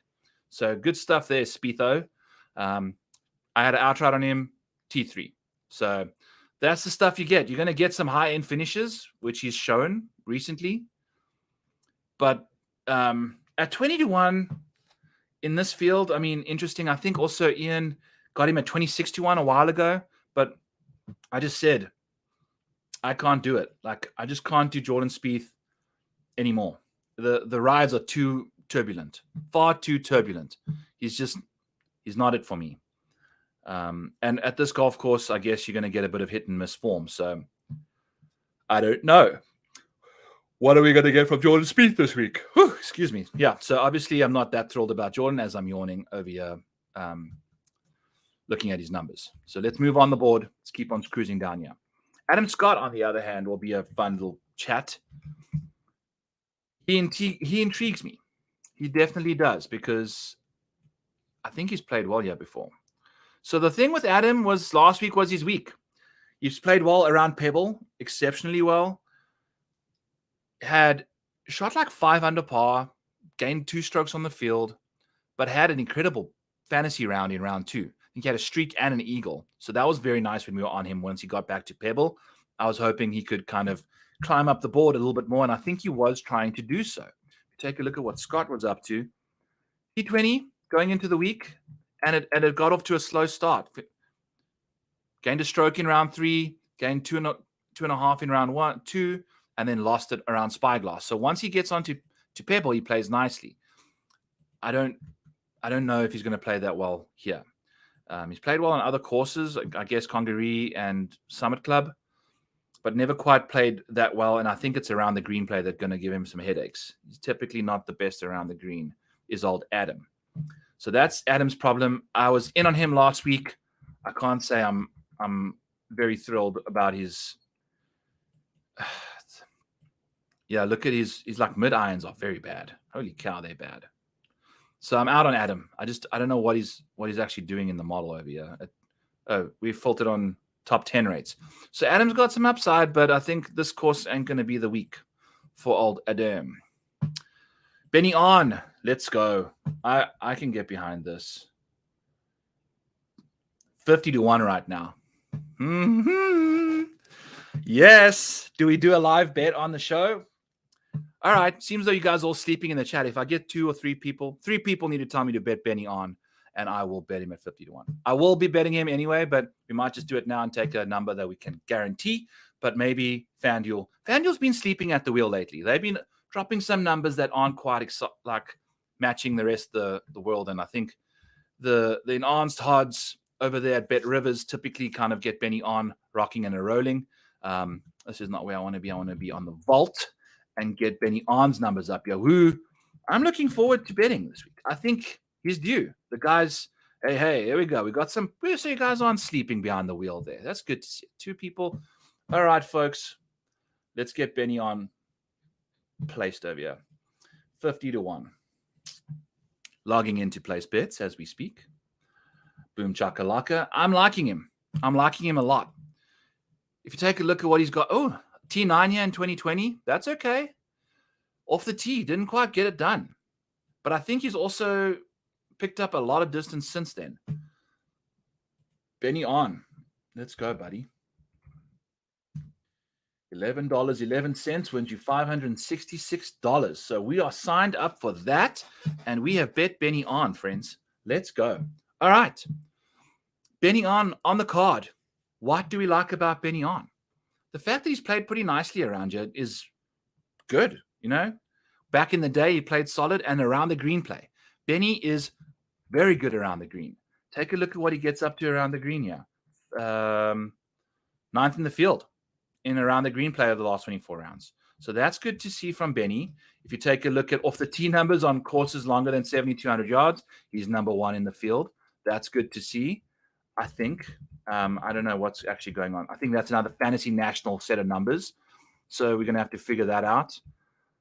But Benny on, the thing is, he's figured his stuff out. He used to get the jumpies in round 4. That's not the case anymore. We saw what he got up to at the Sony. We saw what he got up to at the Century. We've seen what he's been getting up to in general. So it's a lot to like. Not necessarily the short game situation, the mid-iron situation that we're looking for, but he's very good from the long distance numbers, which is good to see. There we go. All right. 3 of you said so. So William R coming in a touch late after we've bet him already, but I expect you 3 to be betting him as well. And you, Sia, if you're falling asleep over there. And the Easy McDeezies, the Nut Huts also got a little quiet. You guys are all snoozing on me. If you're even in the chat. So Benny on, 78 minutes into the show. We are chatting about him and taking a quick peek at his like played nicely at the waste management. So that's good to see. Look at this stuff over the last little while. T2 at the Sony, 4th at the Century, 2nd at the Wyndham, 3rd at the Scottish. Like he's flirting with the top of the leaderboard a lot. Now, it was that He should have won the Sony. He should have. We were on him. We should have had that in the bag. Mr. 4-footer after Grayson Murray drained a 37-footer on him. But that wasn't to be. So maybe this is the week. We're in on him now, 50-1. Let's see what he can do. I want to take a quick peek and see what he got up to at the Pebble. Not the best, not the worst. Yes, go. Platzi. Boom, boom. Let's go. Benny on. Top. Let's win this thing. -5 in round 3. Better. Had a bit of a round 2 clunker. Didn't quite get off to the best start around Pebble. So still, T31st, not the worst situation in the world. You can't really say that golf course suits him. You know, the driver's not going to be really let out the bag there as much as we would like. So that's okay. I think we like his chances this week. And he's our guy we're going to go to for sure. So sign us up for 50-1, Benny on. Let's go. Look at this ball striking numbers. 12th in the field, even with some bad approach play. We can expect that to bounce back a little bit on a longer golf course. And then the short game, he's around the green play. So good. 7th in the field in general, 9th over the last little while. So lots to like there. Tons and tons of distance off the tee. Love Benny on at 50-1. Get a great number. For someone that's had 5 top 20s, top 5s in the last while. 1, 2, 3, 4. Call it 4. We've had 4 top 4 finishes since the Scottish Open. 1, 2, 3, 4, 5, 6, 7, 8. So we had 4 top 4 finishes in the last 8 starts. Yeah, that to me is the person I want to bet. And if you're going to give me 50-1, we're going to bet it. So let's go to Benny on. Love, love, love, love, love him this week. And if he's 50-1 on DK, it means he's going to be flirting with the 7Ks again this week. Rickie Fowler. Okay, Ricky. So if you want to see a Red Wedding stats profile, let's pull up Rickie Fowler here. Fowler. Rickie Fowler 3-putted from 3 feet this week. Just fun fact there. That's not good. Rickie Fowler has not finished inside the top 25 since the BMW Championship, which was a 50-man field. I think I did some sort of a tweet about Rickie where it's been very bad. So since the Rocket Mortgage, he has his win at the Rocket, finished first there, gained tons on approach. Since then, if you take a look at his approach play in the year, so Rickie Fowler's last 20 rounds on approach, he's averaging 0.2 strokes on approach. Phenomenal stuff. He's gained 0.385 total. And he gained 3 strokes total in round 3 of the Detroit Rocket Mortgage Classic. So that just shows to show how kind of hit and miss he's been. 42nd, 23rd, 58th, 25th, 64th, 56th, miscut. And I mean, the miscut at the American Express was dire. It was not promising. Shows up to Pebble Beach, and it seems like things have found a bit of a groove. I'm not going to go completely back to Rickie just yet, but oh God, what did he? Oh Jesus, Rickie. So I was on a bicycle all of yesterday, drinking my way through the cornfields, and I did not see any of these guys' rounds in round 3. What on earth are you doing? 73. Just lost strokes putting, just lost across just complete nothing round. Just a 1 over par round in the day that Wyndham Clark broke the course record. Terrible. Terrible, terrible, terrible stuff. Wow. 4th worst round of the day. Not good at all. Shout out to Matthew Fitzpatrick. I bet him in the cesspool where I try not... You don't, it's like an anti-one and done. If you want to do something fun with your friends, you should definitely do that. You get like 3 or 4 guys total, and you play an anti-one and done. You pick a guy above $7,500 in DK pricing, and you got to pick him. Once you've picked him, no one else can pick him for that week, and you can't pick him for the rest of the year, but everyone else can until they've picked him. Whoever makes the most money at the end of the year loses. anti-one and done. Cesspool. It's awesome. So I had Fitzy. That was a big round for me there because he was playing quite nicely entering the week, which we'll chat about going into this because we're going to be betting Fitzy. No, we're not. People will be. I think he's playing this week. Yes, at 40-1. So that's what's going on. But Rickie Fowler, we're out. I know there's a lot to kind of like about him. Freaking won here before. That's the only top 10 finish he's really had. He had 11th and a T10, I guess. Holding one last year. So lots to like about Rickie, but right now he's just gutless. All dude, disgusting, AK. Disgusting stuff. Like, gotta just, I don't know, man. I don't know about Rickie. So let's scoot on. I'm done with this guy. He's not good for me. Probably around about 81 minutes. Okay, we've got Jake Knapp in the house. Let's talk about this guy. Hasn't played here before, but this guy's been balling. I'm just going to pull up. I guess I've got his Korn Ferry Tour stats in the picture. Jake Knapp, friends, is, if you haven't seen him swing, go pull up. Just search Jake Knapp on YouTube or X, and his stuff will be very, very, very, very impressive to you. The guy hits it 1,000,000 miles with effortless power. Finished third at Torrey in his third PGA Tour start since getting his Korn Ferry Tour card. So T70 at Sony made the cut. Good for him. Congrats. Had a bit of a rough weekend, but that's okay. Made the cut at Sony. Not a good golf course for him.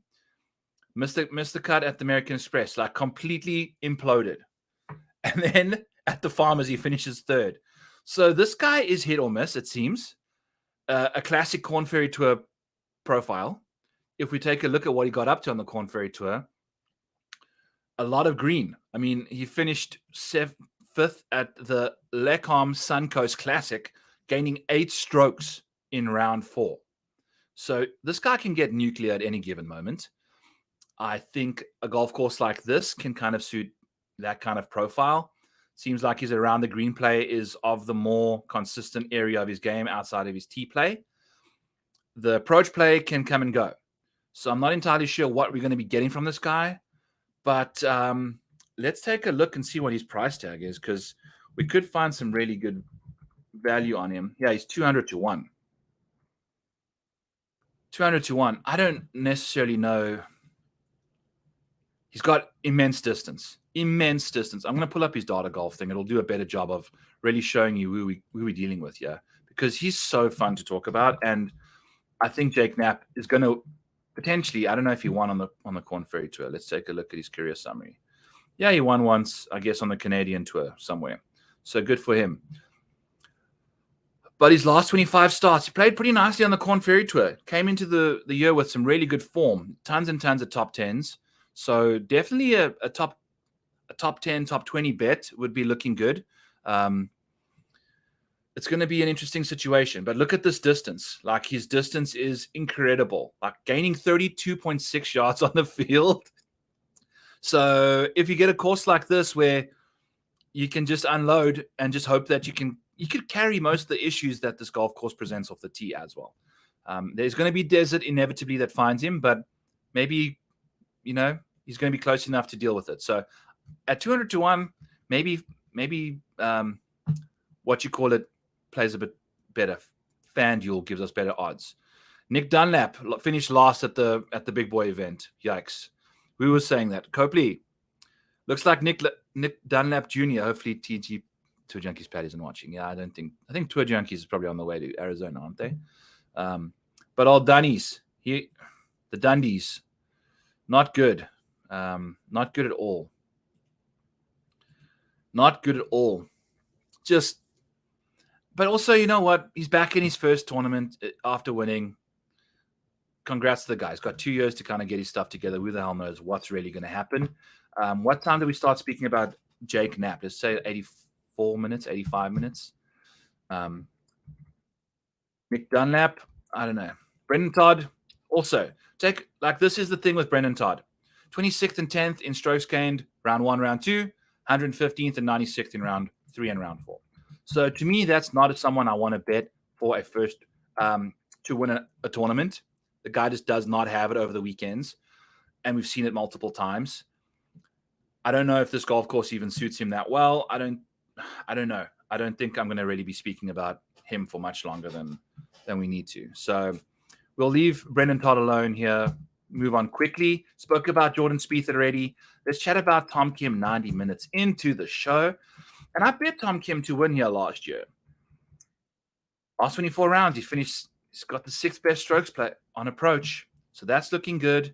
Most of his stuff is looking like okay. Nothing too crazy. He's a pretty darn good wedge player. His mid-irons get a little sketchy, but he's very good from outside of 200. So you got all of that to deal with. Incredible accuracy off the tee, obviously. The distance stuff comes and goes. Let's take a look at what he got up to. I think he played quite nicely at Pebble, yeah. So he played quite nicely. What did he get up to in round 3? Had a few bad holes. Didn't make too many birdies in round 3 either.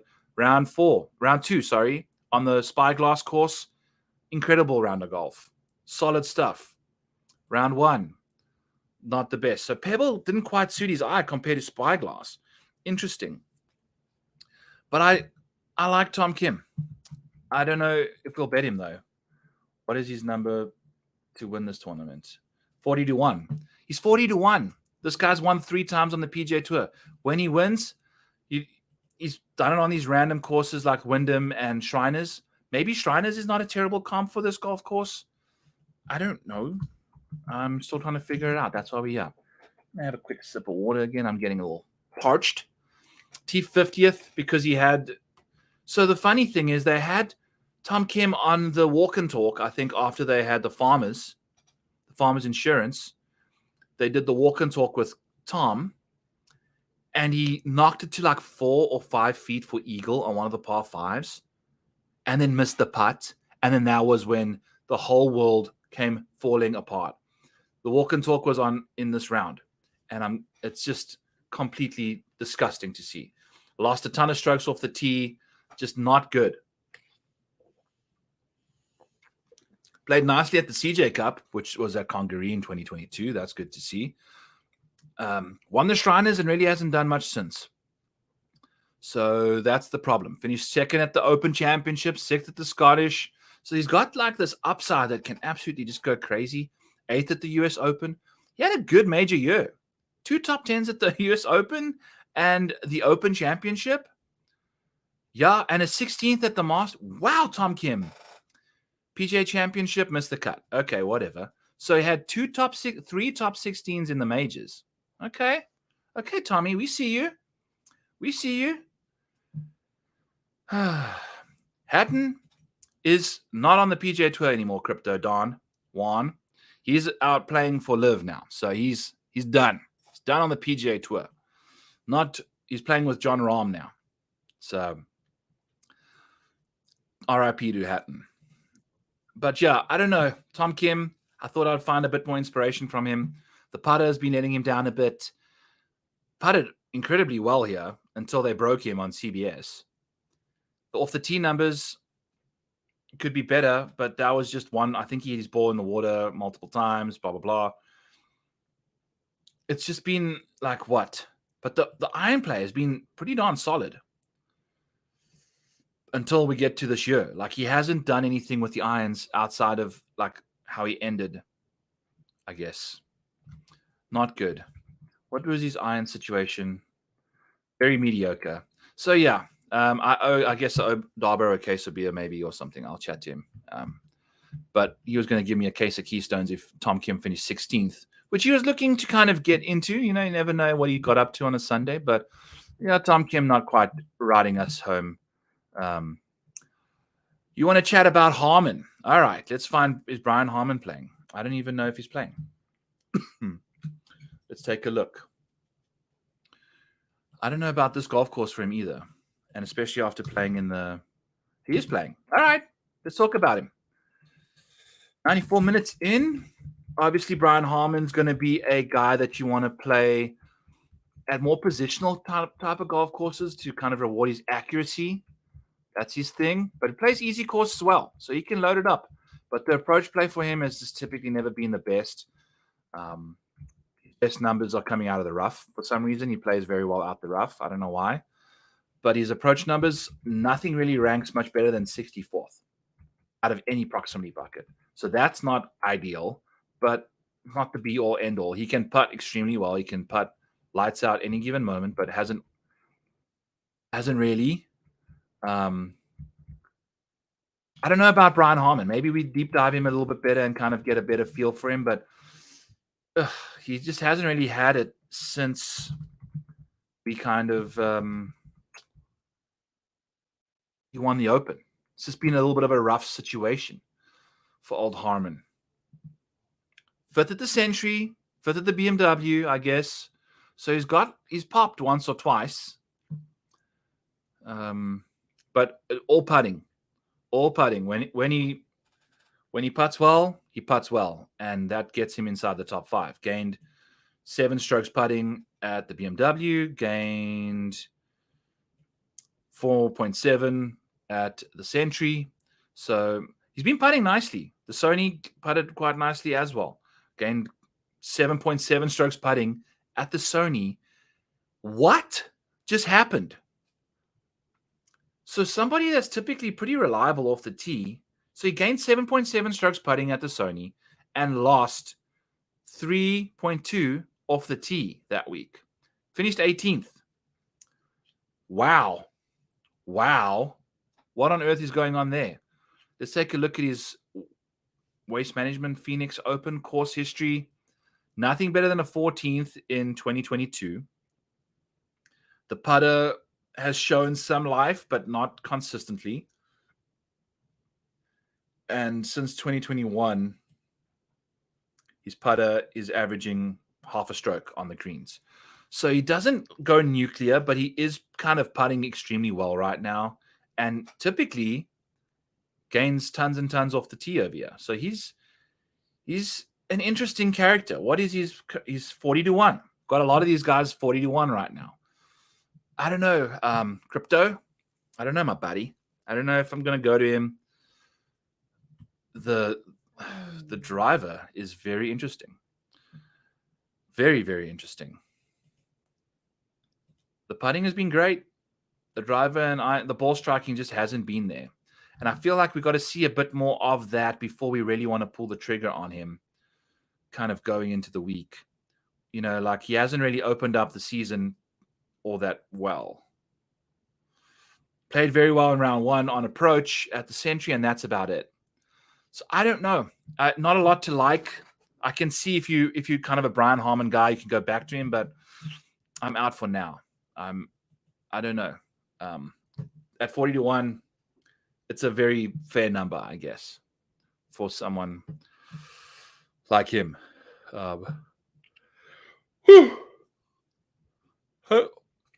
Let's go. 98 minutes. It's not going to be a long one. I think I'm kind of exhausted after a busy week and weekend. But let's get back to Cam Young here quickly. Let's kind of do some expedited deep dives and kind of figure out where we're going here. Good evening, T-Dac. How are you, my friend?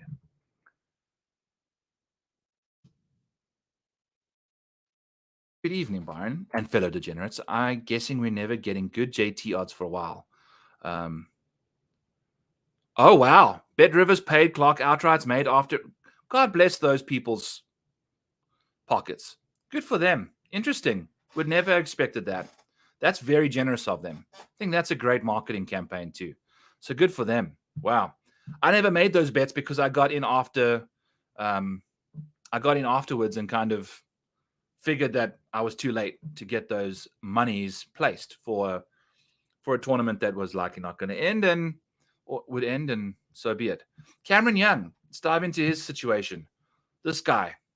This was the week that Cameron Young kind of broke again, losing a casual 7 strokes in short game over the weekend. Not very good there. Lost off the tee as well, like just completely disintegrated. So we'll see what he can get up to, but I think I'm just completely out on Cameron Young until we see otherwise. He's shown nothing promising. For as good of a golfer as he is, outside of that the majors where he tends to just kind of magically show up for some reason. This ain't one of them. I don't think I'm in on Cameron yet. So it's easy to leave him alone and move on down the board.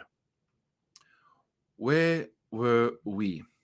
We spoke about Tom Kim. We spoke about Brian Harman. Okay, so that's about 98 minutes or so. 99. We probably talk about 99. And then go Alexander Bjork. Okay, Bjorky. Let's see what his situation is. I think he's obviously got some really enticing odds. He was the one guy in the Corn Ferry Tour world that I wanted to play a bit better than Mathieu Pavon. And turns out Mathieu is one of the greatest of all time DP World Tour transitioners. So good for him.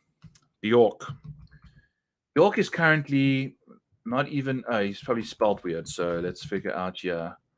Alexander. He's not in the field. I don't think he's playing. So let's leave him alone. Why is he not in the field?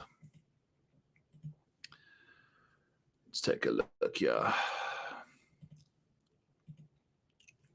He must be an alternate.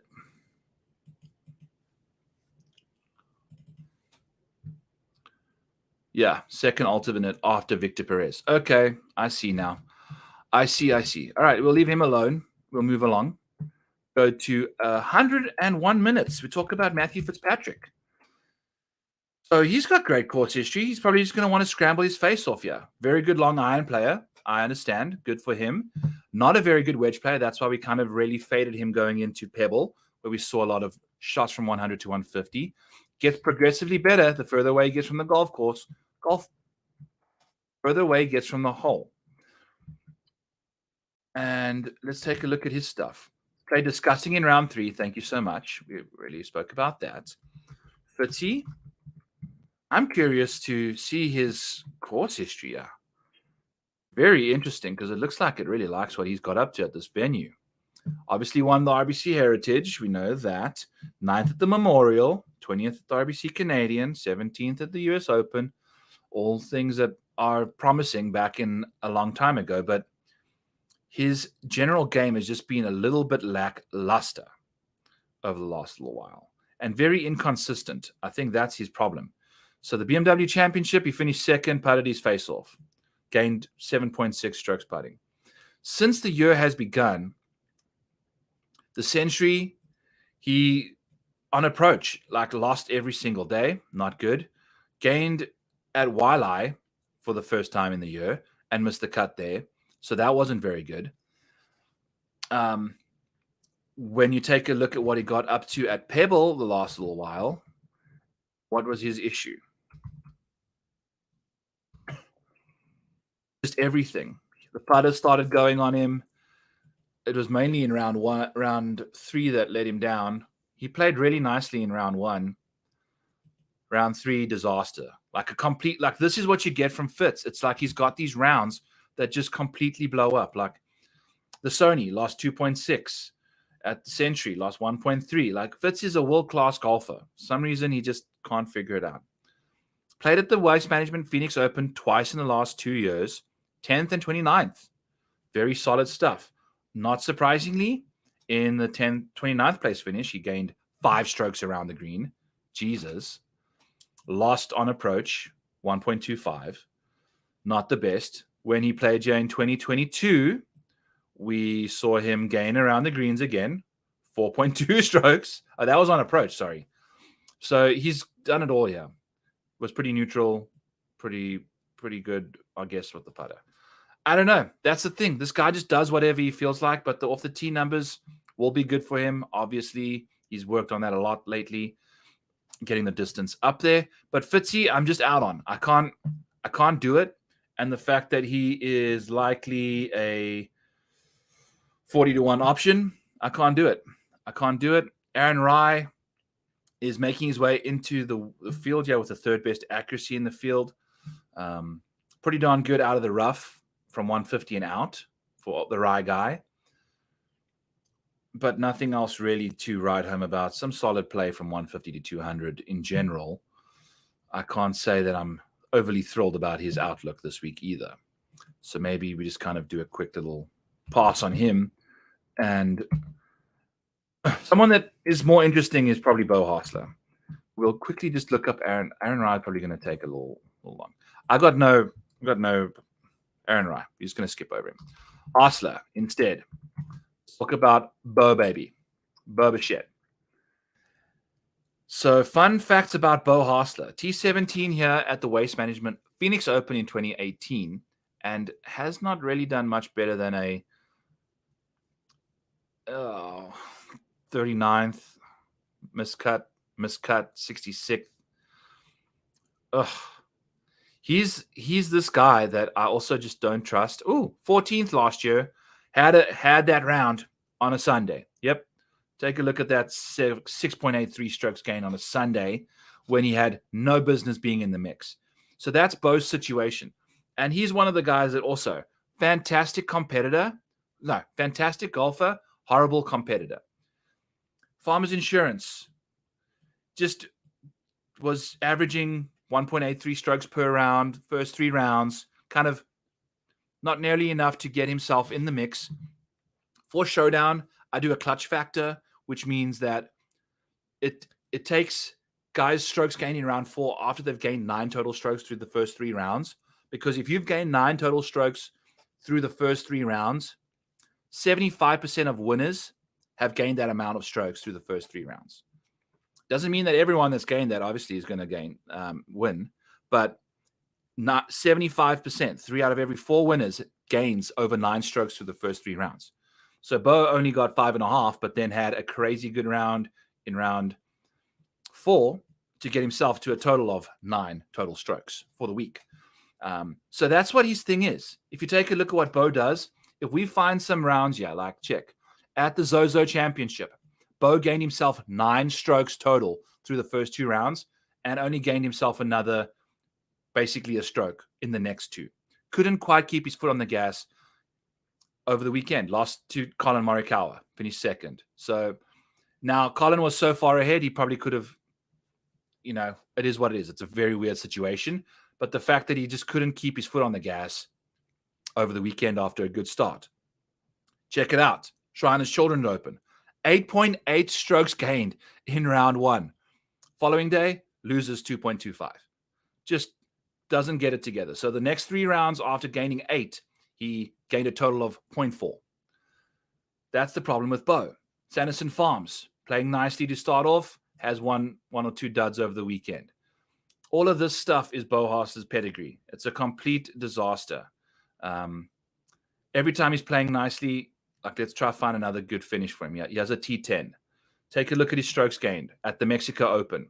Played pretty nicely, gained a casual 6 strokes, so on pace for the 9 to get himself right in the mix. Loses 0.33 in round 3. And then gains 3 in the next round. So, he just kind of ejects himself out of contention every time he gets, into the mix. And the Beau Hossler situation. So, I like him. He's playing good golf. The recent form is just looking delightful. I mean, look at the 7th, 2nd, and 6th and a 15th, sorry. So we've got a 7th, a 2nd, a 15th, and a 6th in 4 of his last 5 starts. So, potentially a top 20 bet for Beau is on the cards because he's been playing very nicely, but he's 50-1. So we could get a nice-ish plus money bet on him. But you'll never find me betting Beau Hossler at 50-1. If you do see me doing that, I've been kidnapped and it's a cry for help because I just don't think he's ever capable of winning a tournament. Ever since he lost to Ian Poulter many years ago, he's not been able to do it. And he just does not like being under pressure. It's not what he's capable. It's not what he's built for. He's built to play good golf, not under pressure. So that's my take on Beau Hossler here, friends. Let's get him out of the mix here. What time do we start speaking about him? Probably 1:05, because we didn't really have much to say about Aaron Rai. JT Poston in the house. Now, 25-1. Interesting. Also, where the hell's Sam? Jesus, why is he all the way down here? Anyway, JT Poston. Let's dive into his stuff here. 109 in the hizzy. JT Poston. What about JT's game? 5th most total strokes gained over the last little while. 9th on approach, short game, 8th. So a lot to like. We can expect him to be getting up and down like crazy at this venue. Oh, yes. Strokes gain from 150 to 200, 29th in the field. Strokes gain from 200 and out, 20th in the field. Strokes gain from 100 to 150, 48th. So he's not a wedge guy. He's more of a mid to long iron player, which I like a lot. 23rd in the field in strokes gained, green regulation, from 150 plus in the rough, which we'll see about half the time or so here. And JT Poston is a definite consideration. I think at 25-1, that's not the worst situation in the world. He plays very consistent golf throughout the week, which is always good to see. Kind of matches his average there. Top 10 rates 30% of the time. So he's definitely an option in that department too. Let's see what his course history is like at this venue. Pretty darn good. So we've got a top 20 thing there for Poston.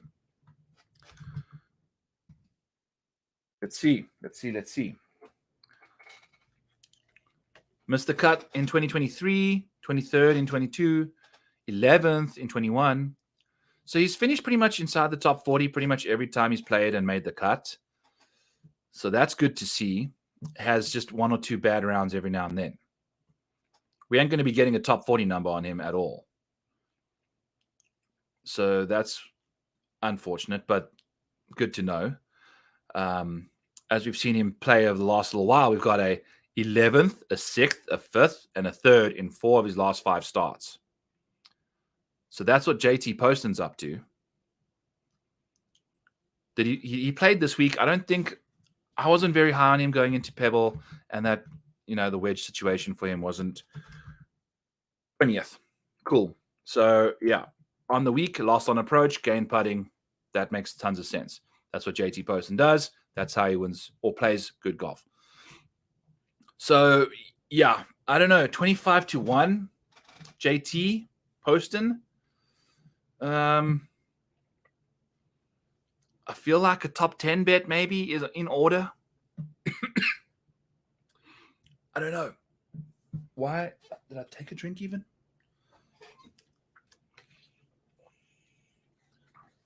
He's playing good golf, but I'm not entirely sure. He won the John Deere obviously a while ago, and he's been rattling off some good results, man. Really, really good results. Maybe just a T20 and call it a day with him. Also, I just don't. Outside of the 50-1 on Benny On, we really haven't liked anyone else that much, which is not exciting to me. I mean, we might have a long shot card again this week. I can't really see Minwoo. Maybe Minwoo Lee is not the worst option at this venue at 30-1. We can take a look too. But JT, the approach numbers since the century are okay. They're solid. They're not too shabby. They're not amazing. But the putter, I can see this guy going unconscious with the putter. It's what he does. He gains this is like what I was expecting from Max. You see these dark green ass boxes. He just goes crazy. So we'll see what he can do. And he's done it. He's done it on this course before. He gains putting quite often. We'll see, but he hasn't really played that well here in a while. 23rd. Okay, I don't know. 25-1. Maybe if we catch a 30. Why do I always want a better number, though? That's the thing. If we want a better number, does that mean we really like him? He's going to be popular, but 25-1 is, what's that? It's like 1, 2, 3, 4, 5, 6, 7, 8, 9. 9 guys ahead of him, or that's the 9th best odds. I don't know. The long irons kind of suit this week. The putter can always go hot. We'll see. Maybe looking number dependent on JT. If I can find a 30, maybe I'll be going to him. But I like his consistency right now. That'll be a definite. I think at 25-1, that could definitely be a top 20 bet. But the fact that he's all the way down here in the model is not looking good, because that's a definite consideration for how we would bet him. So if we make this a 20, What does it tell us here? What would we need? For JT Poston, let's say plus 150, which is unlikely. It's like the value is not good. He's like outside the top 20 in the model. So I don't know. The model's not necessarily that thrilled about his long-term outlook, which is fine. There's other guys ahead of him, but yeah. So that's not good. So we'll have to maybe override or see what we do. All right, I want to talk about someone that I actually might want to land up betting here, and it's Sam Burns. Sam, son of a gun, Burns. Let's chat about him. I think I like his chances. Played nicely at comp courses, which is good. That's good to see. Congaree and Summit Club.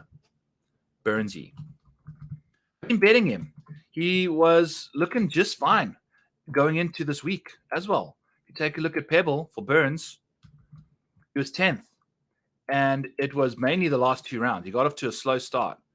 So round 2 shot 4 under. Sorry, round 1 he shot 4 under. Round 2 he shot 3 under. And then 5 under in round 3. So he's been playing nicely. And the approach is starting to look better. So in round 2, round 3, solid stuff. Good. Approach and putting. Yes. We know how good he can be off the tee. We know what Sam Burns is capable of. Oh, yes. I'm going to be betting Sam for sure. He's currently 22-1 on DK. I think we'll have to take a second or two and make sure that we can find a better number. Maybe a 25 pops up, potentially a 30 somehow. I think that would be a fun way to get Sam Burns on the card. Give me all the Sam Burns this week. Take a look at what he's been up to. So we're going to get a sixth place finish at the Phoenix Open in 23. Gain putting over the weekend and kind of did all sorts of random stuff across the board in the other stats. If you take a look at what he's got up to, missed the cut in 22, finished 22nd in 2021. And the putter, he's loved this surface. I guess the Congaree as well. But he's typically putted very nicely. If you take a look at his last 10 rounds of golf, it includes a round where he lost 3 1/3 strokes, and he's still averaging 1.25 on the greens. Take that bad boy out, we're sitting at 1.75 over the last 9 rounds. So we can easily expect his putter to kind of... And you know what Sam Burns does when he wins tournaments? Let's pull up his stats profile because why the hell not? Sam Burns, when he wins a golf tournament, it's because the putter goes bonkers. 1.5 strokes gained at the Dell Match Play Championship. In 2022, he won the Charles Schwab, gaining 1.3 strokes. Valspar Championship, 1.25. Approach and irons. That's what he does when he wins these tournaments. The only time he lost was at the Sanderson Farm, and he lost 0.5 stroke per round and went nuts on the iron side. So it's good to see that his irons are really starting to come in. I mean, he played really nicely with the irons, 16th best out of the 80 guys at a signature field event. Let's go. Let's go, baby. Love what he's been up to. So Sam Burns will be a definite bet. I don't know what number we're going to be getting on him when these other books showed some numbers. But at 22-1, I'm intrigued. I'm very much intrigued. If you take a look at what he's been up to, 6th at the American Express, should have won that tournament. 10th at Pebble. So he's kind of playing some much better golf since the year's begun outside of the Century. So I'm looking to be getting into some Sam Burns action. I've typically lost money on the guy.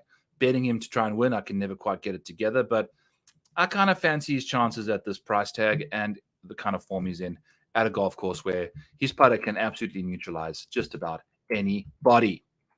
So like Sam Burns, Andrew Putnam is an interesting cat. He's not necessarily playing the best golf in the world. Let's keep on scooting down here. Obviously, Nick Taylor's going to be a good consideration. Let's talk about Minwoo Lee. I want to chat about Minwoo Lee at 119 minutes in because I might consider betting him at 30-1. Okay, so we've got Minwoo Lee with 2 different types of names in the database, so we're going to have to figure that out at some point because apparently when you play on the Euro Tour versus the PGA Tour, your name changes in the database, from what I understand. Yeah, he's Lee Minwoo or Woo Lee Min. Depends where you play, which continent. So fun times, but Minwoo Lee hasn't obviously played here before. First 2 tournaments back, American Express 21st, Farmers Insurance 43rd. All the stuff around the greens. Like, this guy's a wizard around the greens usually. And the thing is, maybe he's not that good around the greens when it's cabbage patchy. I think he's very good when it comes to tight lies, which I think we'll see a lot more of this week. Out of the bunker, he's exceptional. I think Minwoo Lee definitely suits a tight lie golf course. Like, maybe desert course for him is good. His approach play is very bad. He's got tons and tons of distance off the tee. Excuse me. But his around the green play is great. So he's got tons of distance, tons of around the green play. And he's been playing well. Not exceptional, but well. Putting around the green, pretty good. The irons are bad. Like, that's the thing. So do you want to take on an iron player who's this bad on approach, who's only 30-1? Hasn't won on the PGA Tour. Obviously, he hasn't played much, but he's a very interesting situation because we've got 2 pink boxes on 2 areas of the game that we're kind of really looking to kind of lean on this week. So around the green play and distance, he's got those both. Who the hell knows what he can get up to? I'm curious as to what numbers come out on him going into the week. I don't think he'll be nearly as popular as he was going into Farmers. Maybe I'm wrong, but maybe we like him a bit more on these courses that allow him to put way more club on the ball with less grass in between. That could easily suit his style of play a little better, maybe. Who knows? Who the hell knows? But we like him a lot. Tom Hoge, this is going to be interesting. So if we take a look at our boy Tom Hoge over here, we bet him last week at Pebble. And guess what? He did? Found himself in 6th place after 3 rounds. Yeah. Gaining on approach, averaging 2 strokes per round, and 1.63 per round on the greens. So in round 2, he gained 1.25 putting. Very nice. Gained 2.5 on approach. And then in round 3, gained 2 strokes putting and 1.5 on approach. So very nice stuff. A bogey-free round 3 for Tom Hoge. Made 1 bogey in the last 36 holes. So we can take a look at what Tom's been up to at 1 hour and 22 minutes in. Adam Schenk is also going to be a definite consideration. And EVR, I think. I don't know. Maybe we just scatter this board again with like mid shots. I don't know. Tom Hoge, though, if he starts playing some good golf and rolling in putts, the problem with Tom Hoge around the green play is going to be a massive concern, which he doesn't seem to have had that big of a problem with at this venue in the past, at least in 2019 and 2020. Looks like he's been quite okay around there. And he's had some big putting days early in his career, yeah. Waiting for the model to load up here. As we go down, yeah, he's had a 14th finish, and his most recent start was a miscut where he just completely disintegrated. 13th at the CJ Cup. So Tom Hoge definitely going to be on the DFS side of things for sure. I don't know. I mean, the putting in 2022 was great. He gained just a casual 6.5 strokes for the first 3 rounds, and then lost about half of it in round 4. The approach play has never been the best here. It's not also been the worst. Like, it's just been okay. Now, if you take a look at what he's been up to recently, the approach play has been great. His last round at the Farmers gained 3.5 strokes on approach. American Express, he had a round where he gained 2. So he can go nuclear at any given moment. And on those American Express greens, we saw him gain some strokes. We saw him gain some serious strokes. We also saw him have a good second day putting in round 2 at the Sony. So there's a lot to like about Tom Hoge on the greens and on approach. The around the green stuff, it's interesting because he's never really been that bad around the greens at this golf course either, which you'd expect. Maybe he doesn't like to chip out of the rough, but in his 17 rounds around this golf course, we've seen old Tom Hoge do what he can. He's averaging 1.12 around the greens. So, like, his biggest weakness, which you can see at the Farmers. Oh, sorry, we missed another round. So he's basically neutral, but still, his stuff has not been good around the greens in the last little while. But maybe at this golf course, he can kind of just get away with not losing anything, and then just deal with the approach play and the putting, which have been very good lately. Very nice to see old Tommy doing his thing. Let's pull up his data golf thing quickly, and then we're going to kind of move on. But I like what we're seeing from him, man. He's looking good. I mean, look at the putter. At the Tour Championship, he gained... Okay, that's 2022. That's even better. He's hardly been losing putting since pretty much the Scottish Open. Lost in the Open. That was the last time he lost more than like 2 strokes per round, per tournament. Every other round since then has been less. It's been negative 0.25 or better. American Express did nicely. So the putting has been looking good. The iron play looks to be doing better. I fancy a Tom Hoge. What is his current odds here?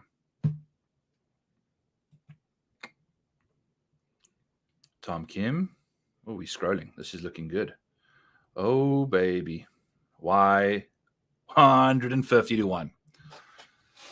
Oh, yes. Okay, so Tom Hoge will be a bet at 150 to 1 for sure.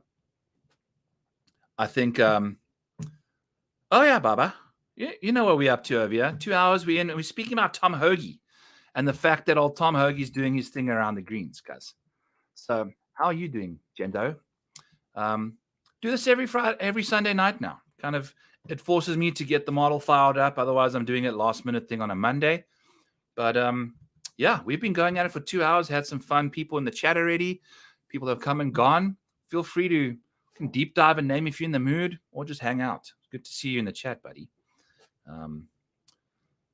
So Tom Hoge, we're going to be betting him at 150 to 1, or whatever else FanDuel could probably throw like 175 out there if we really kind of look to get sneaky. Adam Schenk at a casual 127. Yeah, I know, bro. I've got some magic powers. I can speak to myself forever. But also, the intensity on this show is a little less than I normally bring on the big ones, the shorter ones, kind of like you. I think it's nice to just have a chat and just kind of speak it through. So nothing too crazy. We're just going through the motions, kind of just running through some boring stats. But it seems like people like it because it's a Sunday night, and what else do they do? So we're going to kind of pull up Adam Schenk here, see what he's been up to at this golf course. 23rd at the Phoenix Open. That's nice to see. Putted lights out. Holy shit. Lost on approach every round. Gained over 1.5 every single round. So that's what you're going to be getting from Adam Schenk, which is not bad. That's how he wins. But if the approach play looks like it seems to have, I think he almost made a holding one at Pebble. What did Schenk get up to last week? Nice round in round 3. Shot 6 under. Looking good there, but all short game. So the approach game been lacking a bit from our boy. And his recent form has been a bit lackluster. We were riding Schenk in this part of the season when he was finishing 2nd and 7th and 7th and 4th and 6th. And since the FedEx St. Jude, we really haven't seen him find the top 20 at all. The RSM has a T19 there, but that's about it. So until we see a bit more form, we might go back to Schenk, but is the final round 66? That's not going to do it for me. It's not good enough. I don't know. What is his odds for the tournament? 150 to 1. So maybe, but baby, I don't know. there's not a lot adding up for him right now. I think he's just a better DFS play, probably. We haven't seen a top-end finish since last like fall. So no good on that department. Let's find another guy we want to kind of figure out here. Michael Kim. Let's chat Michael Kim for a second, yeah. 230, yeah, 230 minutes in, buddy. Oh, not 230, 130. Talking Michael Kim. All right. Michael Kim did not play this week, obviously. And we're going to see what he got up to in his prior lives. When he played around Waste Management Phoenix Open, he's missed a cut 2 times in 18 and 19. No good there. Finished 6th at the American Express when he was going kind of nuclear there in those other 2 rounds. Gained over 4 strokes in 2 rounds and lost one in the middle, which is the definition of not necessarily feeling comfortable at the top of the leaderboard. Not a lot of course history here, but also he hasn't played the best golf at this venue. 6th at the American. Guy was playing some good golf at the Torrey Pines golf course until he realized that at his home golf course, he was in the mix to win a tournament and then just got the nervy nerves with the short game and lost a casual 3.5 strokes, which will happen. It will happen. So I don't know if Michael Kim's going to win a tournament then, if that's like how he behaves when he's in the lead. So yeah, maybe he's 150 to 1 though, with a T6 at the American Express. I don't know if he's going to win a tournament though. You know, I think he's a bit of a head case too. Very, very chatty, obviously on socials, but I don't know about Michael Kim. So we'll move on. Move along swiftly. Try and find a few other guys. Let's chat. Oh, Bezzy. You've got 2 guys right here that I want to talk about. Yeah, absolutely. And then there's some. Also, who did I have an eye out here for? Kitayama's been interesting. And let's chat Bezzy. Let's get busy with Bezzy and see what we got doing here. 132. I like Billy Horschel, by the way, as well. But let's go to Christiaan Bezuidenhout. And now we go into these greens that are like much more pure. They're power greens, but they're very pure. Like you take a look at how these balls. Okay, and Kevin Yu. Yes, duh. Why did I brush over Kevin? He must be high. He's usually high in the model. There we go. We'll go to Kevin as well. Make sure we highlight him, yeah. And I guess we'll do Eckroat for whatchamacallit when he shows up. Darbo. All right, Bez. So Bez played some solid golf back home when Louis was winning things, all that jazz. Finished 2nd at the American Express, missed the cut the Farmers, just with like a very lackluster finish there. What did he get up to at Pebble? He was 20th. So shout out to Sia. T20 bet cashes going to get chopped a little bit, but we're not losing money. We're getting some sense back there on our plus 2, was it plus 150? So we'll get some change. But look at this. Look at this profile. Look at what we're looking at here. He gained 4 strokes on approach in the 2 rounds and then 2 strokes putting.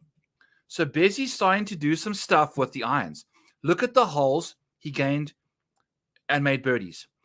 He's like hitting these. So a good shot is when you gain over half a stroke on approach, right? In round 3, good shot on hole 2, good shot on hole 4, close to a good shot on hole 6. Still made the birdie on a par 5. Good shot on hole 17, a third of a good shot or so on hole 15. And then he can make some bombs, but he's also missing dumbass putts. Like, is that either that was a long 3-putt or he missed a shorty. Missed the green. So he missed a shorty, obviously, because he missed the green, 2 putts. So missed a short putt on Poa. It is what it is. I feel like he can be the Nick Taylor of this week. Christiaan Bezuidenhout. He's starting to play good golf. He really is. What is his odds? 100 to 1. Yeah.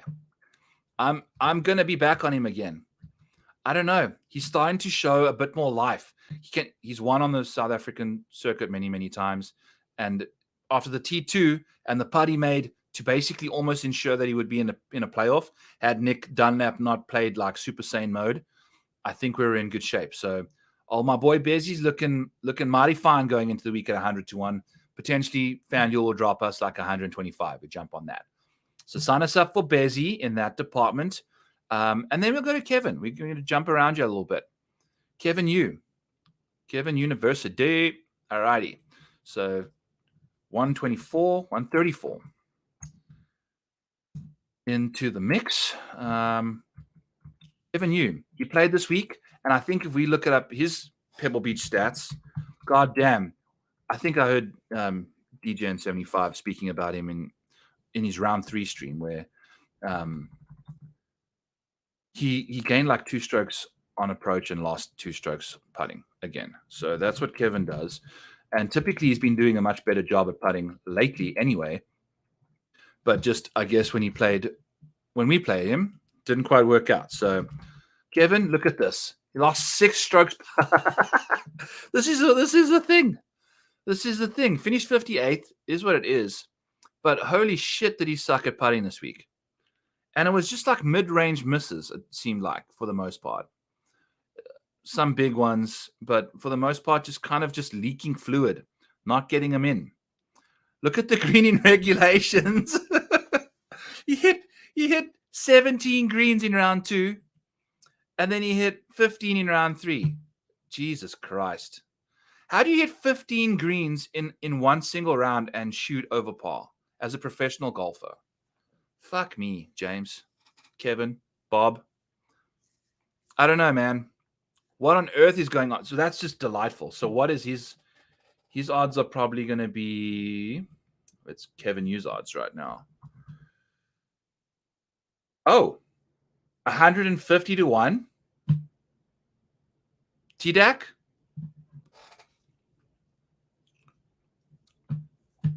$150-1 for Kevin Yu.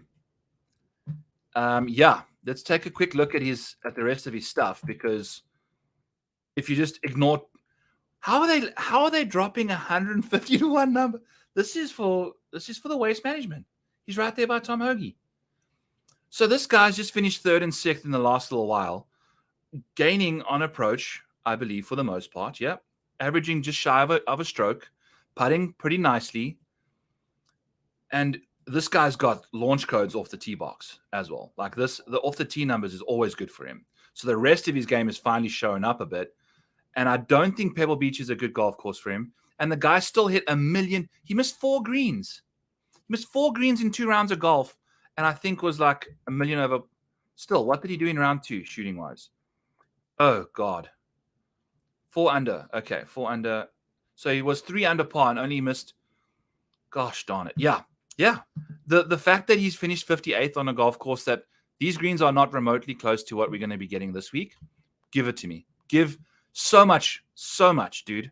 At that, and if he's 150-1 right now on DraftKings odds board, we're going to be getting 7K Kevin Yu. Very chalky, but you never know. So coming out the blocks hot. Yeah, baby. I mean, we're going to add some exceptional approach play into these next 4 blocks over here. Off the tee, he was fine. He gained off the tee perfectly. So, 100. Jesus, do you think we get a better number than 150? Do we have to bet that right now? TDAC, answer me, baby. Do we like 150, or do you think we're going to get like an enhanced odds at Bet Rivers maybe? I wonder. But absolutely going back to Kevin, like, got to play the guy, especially at those odds. Jeez, I'd bet him all the way to like 70-1. Slice of pizza placed. Okay, I'll join you. Let's go.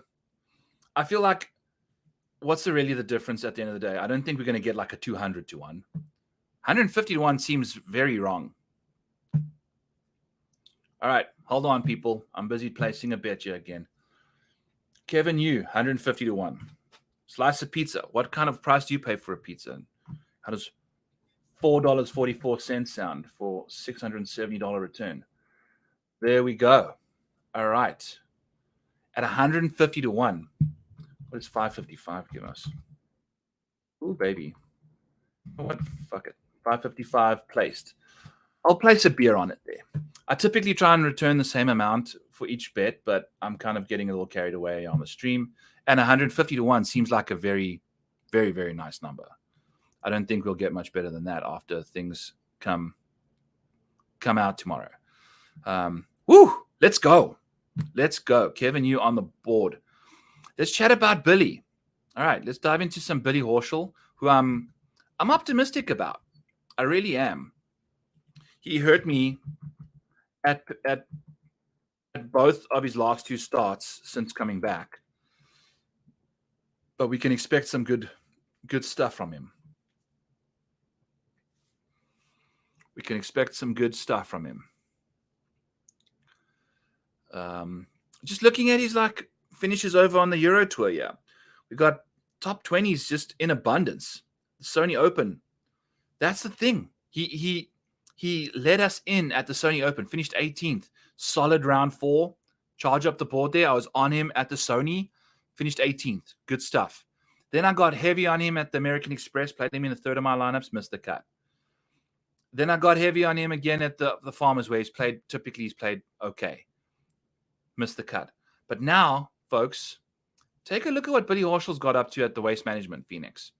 He has, we'll go backwards, finished 32nd in 2023, wasn't playing his best golf then.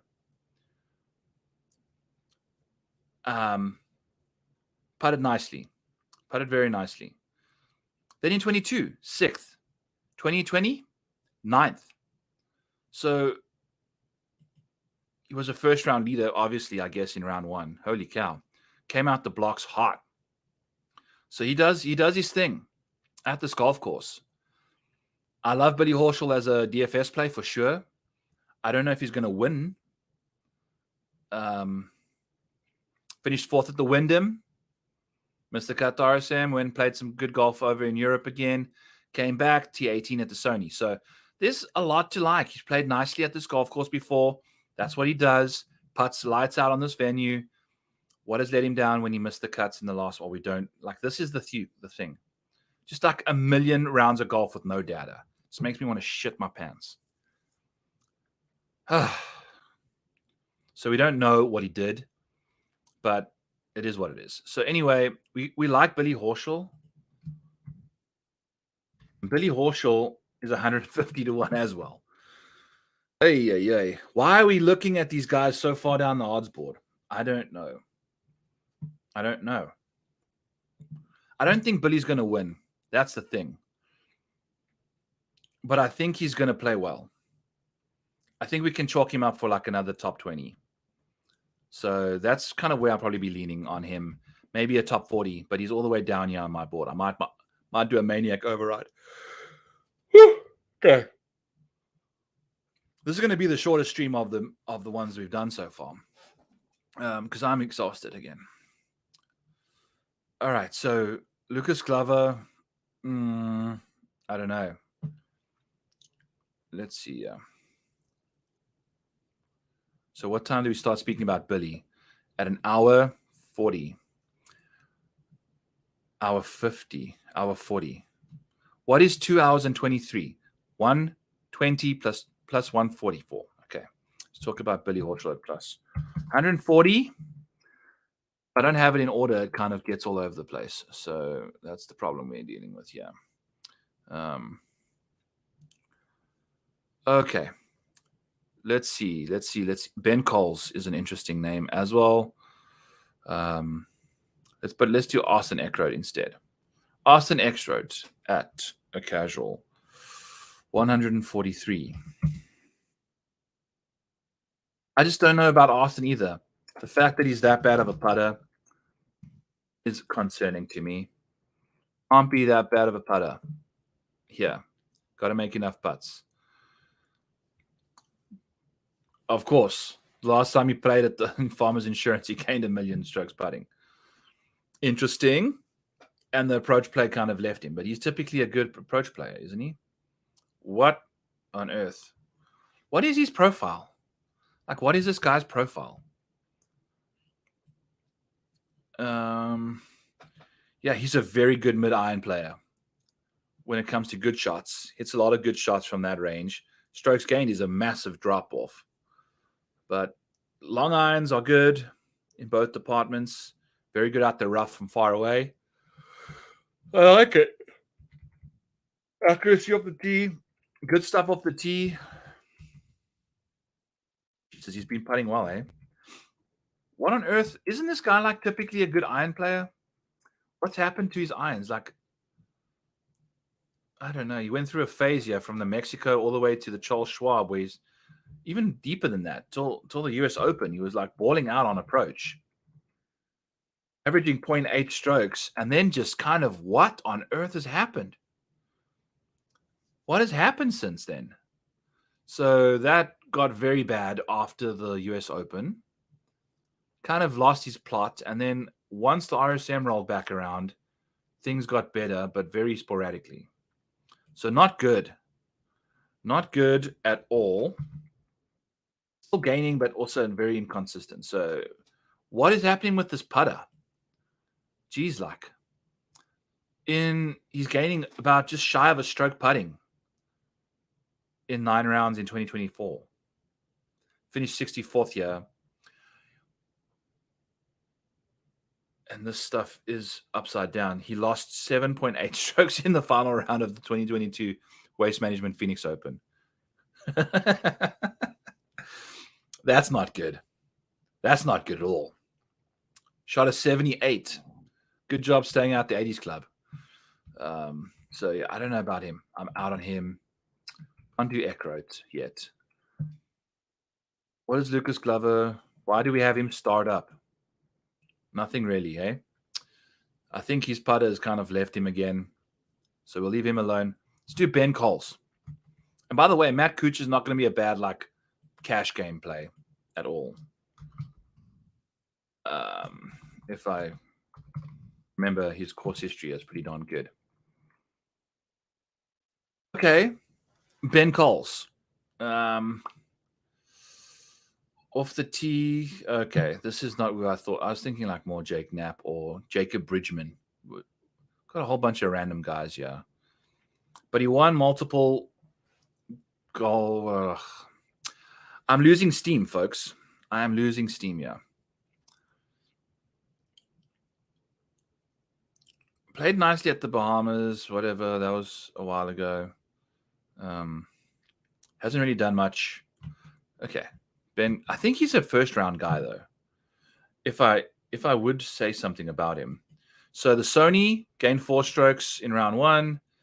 At the American Express, he gained 1.5 in round 1, and then lost in round 1 of the Farmers. But I can expect this guy to be way up the leaderboard in maybe a round 1 showdown or a round 1, top 10. You should be getting some really good odds on him for some reason. I just kind of have an affinity for him. Hideki Matsuyama. Everyone wants to keep going back to Hideki. Yeah, let's take a look. Let's filter on it. Oh, hold on. No, sorry. We filtered the leaderboard upside down, and he has Hideki Matsuyama in T71 out of 80. Because why? I'm just going to pull up his normal stuff here. Look at this. People are like obsessed with this guy. They keep chasing him because the approach play is that good. It's fine. We'll see. Hideki's going to play some good golf. He finished 13th at the Farmers Insurance. He made like 6 consecutive birdies to end the tournament, I believe.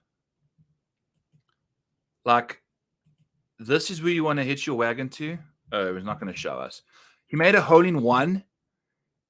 It's 6 birdies to end the tournament and finished 13th. Like, he's going to have an ejection round at some point, every single round, and it's just what Hideki does. So I don't think he's going to find himself anywhere close to minus 17 this week. So people are going to be betting Hideki again, thinking they're going to see some good stuff, but he's not going to get deep enough, even though he's played well in the past. Look at this. This is when he was putting well. But he's also putted horrifically bad, and we've seen some horrifically bad putting so far. You're going to see even worse putting again, I think, happened at the Farmers or at Pebble. So this is the situation with Hideki. He's going to have some good course history. He's going to have good course history, and people are going to be like, "Yo, he's going to play well again." I would not be surprised to see this kind of putting again. where he lights it up on approach, and then you're dealing with this hot garbage. Hot garbage. So what? In the 8 rounds of golf that he finished 15th and 16th, he lost 0.6 strokes per round. That's a total of 5 strokes putting when he finished inside the top 20 for 2 rounds, 2 tournaments. So that's what you're getting with this dude. Look at this putting. It's been abysmal. And the approach play has been good. I'm not going to lie. That's always the situation. But it hasn't even been like elite. It's been solid. It's been good. And the around the green stuff's always going to be good, like he always does well around the greens. But I would not expect to see him gaining strokes putting again this week. I guess if he does, he'll be playing well. But who the hell knows? We're out on Hideki. I can't do the guy whatsoever. He's just hot garbage in my opinion. So there we go. Do that. Get to Matt Kuchar, and then we're going to start wrapping this up. I also want to chat about Keith Mitchell. And how can we not chat about Nick Taylor either? So we've got to talk about these two guys. But until then, we're going to do some Matt Kuchar at a casual 141. 140. 141. If I stall long enough, we can eventually just get to 141. Kuchar. Phoebe just came downstairs. It's what? 11:33 here in Iowa. All right, so expect some good results here from Kuchar in the Waste Management Phoenix Open. Now, the recent form has been a little lacking. It's been a hot minute since did Kuchar play at Pebble. Look at Hideki getting us all the way over to random stuff. Kuchar. Yeah, I finished inside the top half of the field at Pebble, gaining a casual 3 strokes around the green. That's the thing. The only time we ever bet against Matt Kuchar was round 3 of the American Express, and he had one of the rounds of his season. That's just how golf betting works. But if we take a look at what old Kuchar's got up to here, in his prime, he was finishing 5th and 4th and 16th before 18, 19, and 20, and then missed the cut in 2022.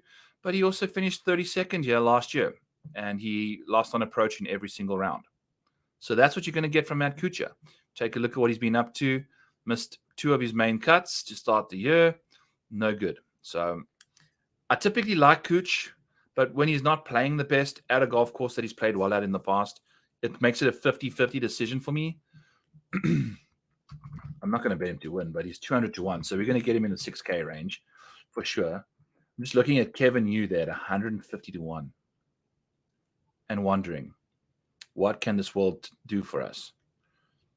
What can this world do for us? TDAC. But yeah, Worldwide Technology Championship. Kuchar finished 2nd there. So like he does these random things. Fortinet finished 7th. The full swing was good for him. Just came out the gates a little slow. Played quite nicely at Pebble. Suits his game better. And then like he's not too shabby around the greens yet. Like that's the thing. He can get it up and down, and the putter can fire it up. But the putter hasn't necessarily been all that impressive to start the year. So, again, he lost strokes putting at Pebble. So, I don't know. I was excited about him, but now that we've got into him a bit more, I'm not nearly as bullish as I was last year. Denny McCarthy, everyone started betting him outright after one round of good golf. It's the classic Denny McCarthy situation. He's all over the place as usual. Great short game. Not necessarily going to give you that much more after that whatsoever. So we're just going to quickly talk about him there because we want to just get that over and done with. And then let's dive into Nick Taylor. Yeah. I feel like Nick Taylor almost having beat Scottie Scheffler last year is worthy of a little conversation here. We've been on this guy. We were on him last week. On him again.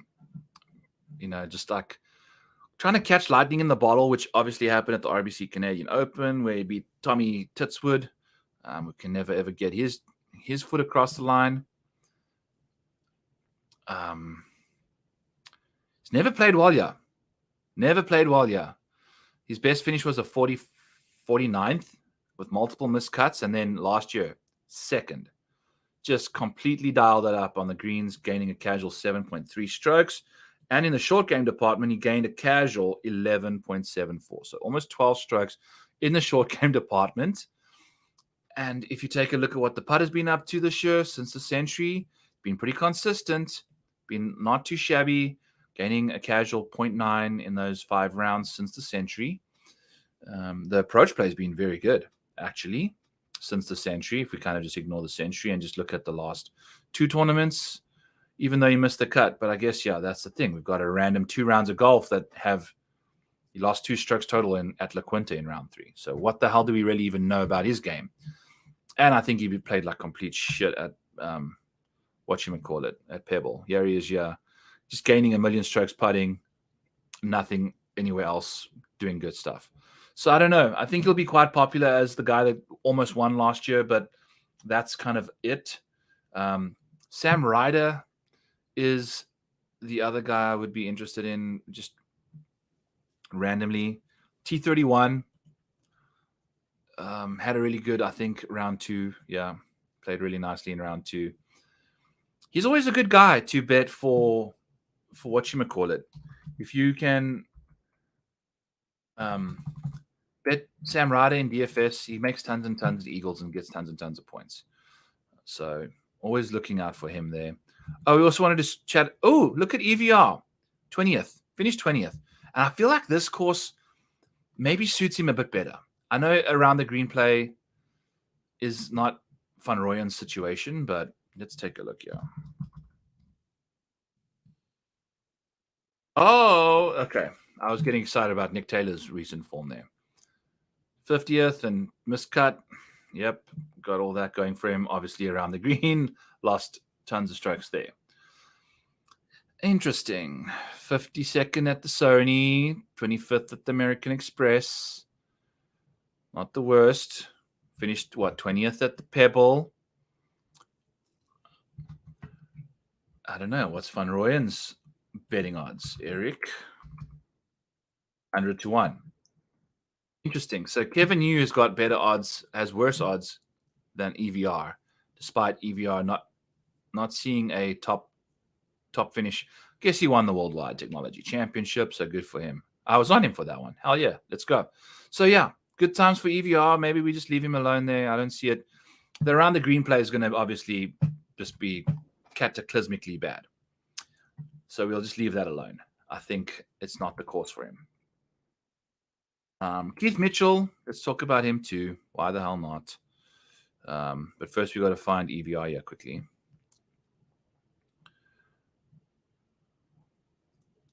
Why were we speaking about him? And where is he? Show your face, Erik.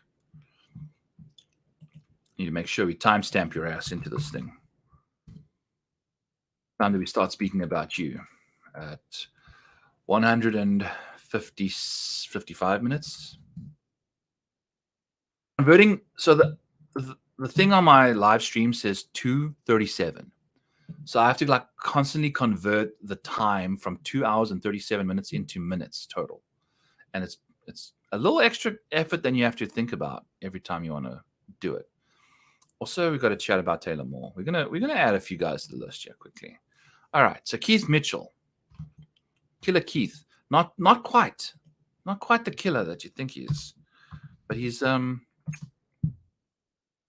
tempting because I think he played very well at the Summit, but that mainly got to do with the putting that he had until he completely collapsed over the course of the weekend. When he played at the Summit Club, which isn't even in all the CJ Cups, I feel like correlate pretty nicely to the Waste Management Phoenix Open for some reason as a good comp situation. So Alkila Keith has finished 16th. He's finished 10th and 42nd in the last few attempts at this golf course with a miscut in between there somewhere. So he's got some upside. And if you just, oh, Jesus. I mean, this guy, it's just a driving masterclass. Like, this is the most green column you can ever see. Just incredible stuff. Look at the strokes gained at Oak Hill. He gained 3 strokes off the tee. It's insane. Insane. So that's what you're going to be getting from this guy. But you're getting one of the most elite drivers of the golf ball that cannot figure it out in any other department of his game. Gained 1 million strokes on approach, 6.6 strokes on approach in the final round of the American Express. Then went on to miss the cut at the Farmers because he's never finished. He's never made the cut there, I don't think. Had him in the cesspool there. Did Keith play at? Yes, he did. Played at Pebble, finished 54th. So that's Keith's problem. So not necessarily coming into the week all that hot, but he has finished well here. Drives the ball exceptionally well at this venue, and hopefully, it just seems like that's what he does. Nothing else has really popped for him. But like we've seen, driving can be his thing, and just keeping himself out of the desert, it's just insane what this guy gets up to. Insane. So if he can keep the driver going, I think we can expect some good stuff from him. Maybe we just play him in DFS, but I don't trust him for anything. I mean, if you take a look at this guy's T10 rates and stuff, it's 17th, but it's got to do with that backdoor T10 he had at the Amex and stuff like that. So, yeah, not necessarily the greatest situation there.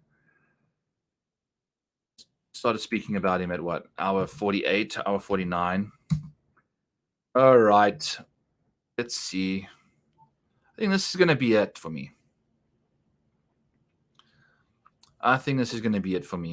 I don't know if I'm that excited about anybody else that much. Mark Hubbard. That's the guy I wanted to speak about. This guy's been balling out. Now, I think I bet him to win this because he got off to a good start last year. And then I found out via his brother on Twitter that he had pink eye. So it was always fun to bet on a golfer who ended up having pink eye and then starts doing the snail putt on the 17th hole, the 16th hole in front of the whole crowd. So whipping out the snail. When you're whipping out the snail, things are not going well for you if you Mark Hubbard. But look at this. Farmers Insurance, 20th, and the ball striking. God damn. Been good. So at the Farmers, the guy gained a casual in 3 rounds of golf, 8.4 strokes on approach, which was delightful to see. And then if you take a look at what he got up to at Pebble, I was sitting in 4th place again without gaining on approach. Just went nutsos with the short game. You're sitting in 4th. Now, I don't know if he's going to bring that same kind of heat again, but if you take a look at what he's got up to at this venue, he's got a T9 in 2020, a T30 in 21, and missed the cut here with the pink eye. So there's what are we doing here? Was the T4 too good of a finish for him to kind of keep doubling down? Finish T6 at the Sandersons, missed the cut at the Shriners the following week. T6 at the John Deere, missed the cut at the 3M. T6 at the RBC Canadian, missed the cut at the Travelers. T9 at the Charles Schwab, missed the cut at T30 at the Memorial. But that was a T9. It wasn't a T6 or anything. So I don't know how much I trust Mark Hubbard after a very good round of golf or a very good tournament. But at some point, people, what is his odds? 200 to 1. The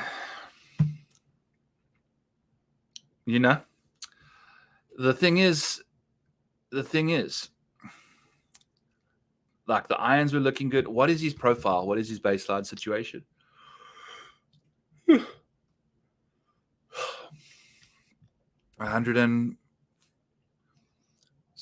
Why have I got 155 here? Where I already got a 155 somewhere else for him. I've completely lost track of. EVR should have been 139, I think. I don't know. I don't even know what I'm doing anymore. Got to be 140. What the? I don't know. I don't know what I'm doing. 159. Look, Keith. We're speaking about him in 2 hours and 39 minutes. So that's 120 plus 39. 159. So why is EVR there? Do we speak about him at the same time? I don't know. Put them together. Let's make it 160. What a mess. All right, back to Mark Hubbard, which was probably 160, Is it 170? 160? 160. 161. All right, Mark Hubbard, back to his situation, yeah. On approach, he's 8th in the field over the last little while, so he's been balling out. And if you take a look at what he's really good at, it's strokes gained from 150 to 200. Pretty darn good. Just everything. He's just good from all ranges.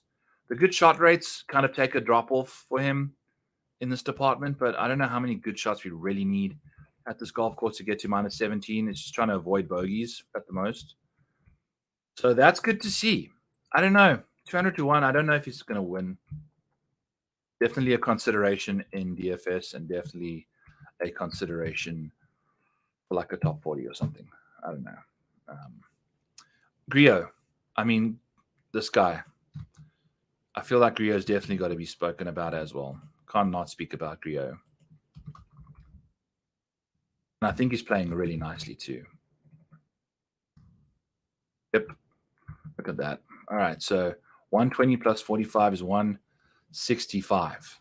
165 Grillo. What does Grillo do? Look at this. There's a definite bucket that this guy thrives at, and it's the one that we like the most this week. 150 to 200. He's 9th in the field in strokes gained from that range. 24th in good shots from that bucket too. His recent approach play is 65th, which is not good. But if we take a look at what he's actually got up to on approach, at the Farmers, we gained a casual 3.85 total, 1.28 per round. To open up the Sony, we gained 0.64 per round. And the putter was on fuego there. Played nicely with the putter. I don't know if Grillo is a power guy. Because if you take, I guess he's putted really nicely at Pebble and lost 1 million strokes on approach. Holy cow, he lost 2.65 per round on approach in the 2 rounds. On hole 14 of round 3, in which he still shot under par, he made a double on hole 14, lost 2.75 strokes in one single hole on approach. So that would have been a fun hole to have followed him on.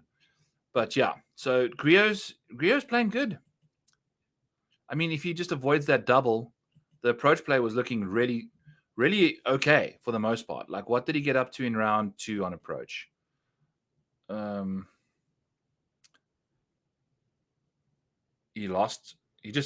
guess he just lost every time he teed it up on a hole. He barely gained ever. He barely gained it. What on earth? So the best, he had one hole where he gained 0.17. That was it. One hole he gained 0.109. So he never gained more than 0.1 in 17 other holes on approach and still shot a 69. Crazy stuff. Crazy stuff. So maybe the wedges for Grillo not the best and stuff at Pebble, but we can expect him to play well.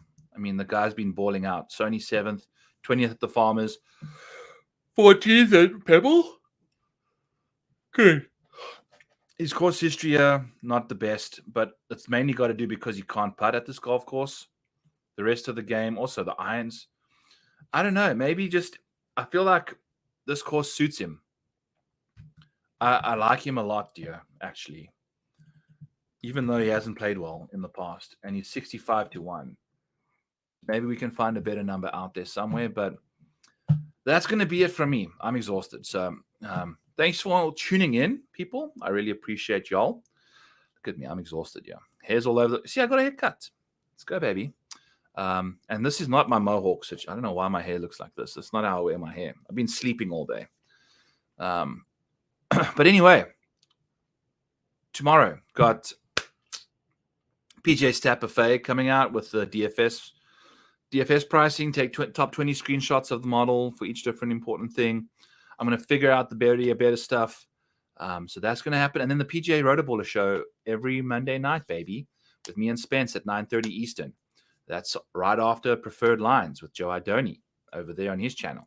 And then we got Back 9 Bets on Tuesday which we'll be doing all of our bets stuff, where I kind of go through every bet that we make for the week, kind of talk about that stuff in a little bit more in depth. And then we're going to have Kenny Kim on Wednesday night for final ownership look and hacking it in Hollywood. We're going to be doing I can't even remember what he said, but it's going to be a good show. So we'll be doing that with Kenny. I'm sure he'll be bringing the heat. I'll be drinking a lot of beers on the shows, been doing shotguns for outrights, and it's going to be a fun time.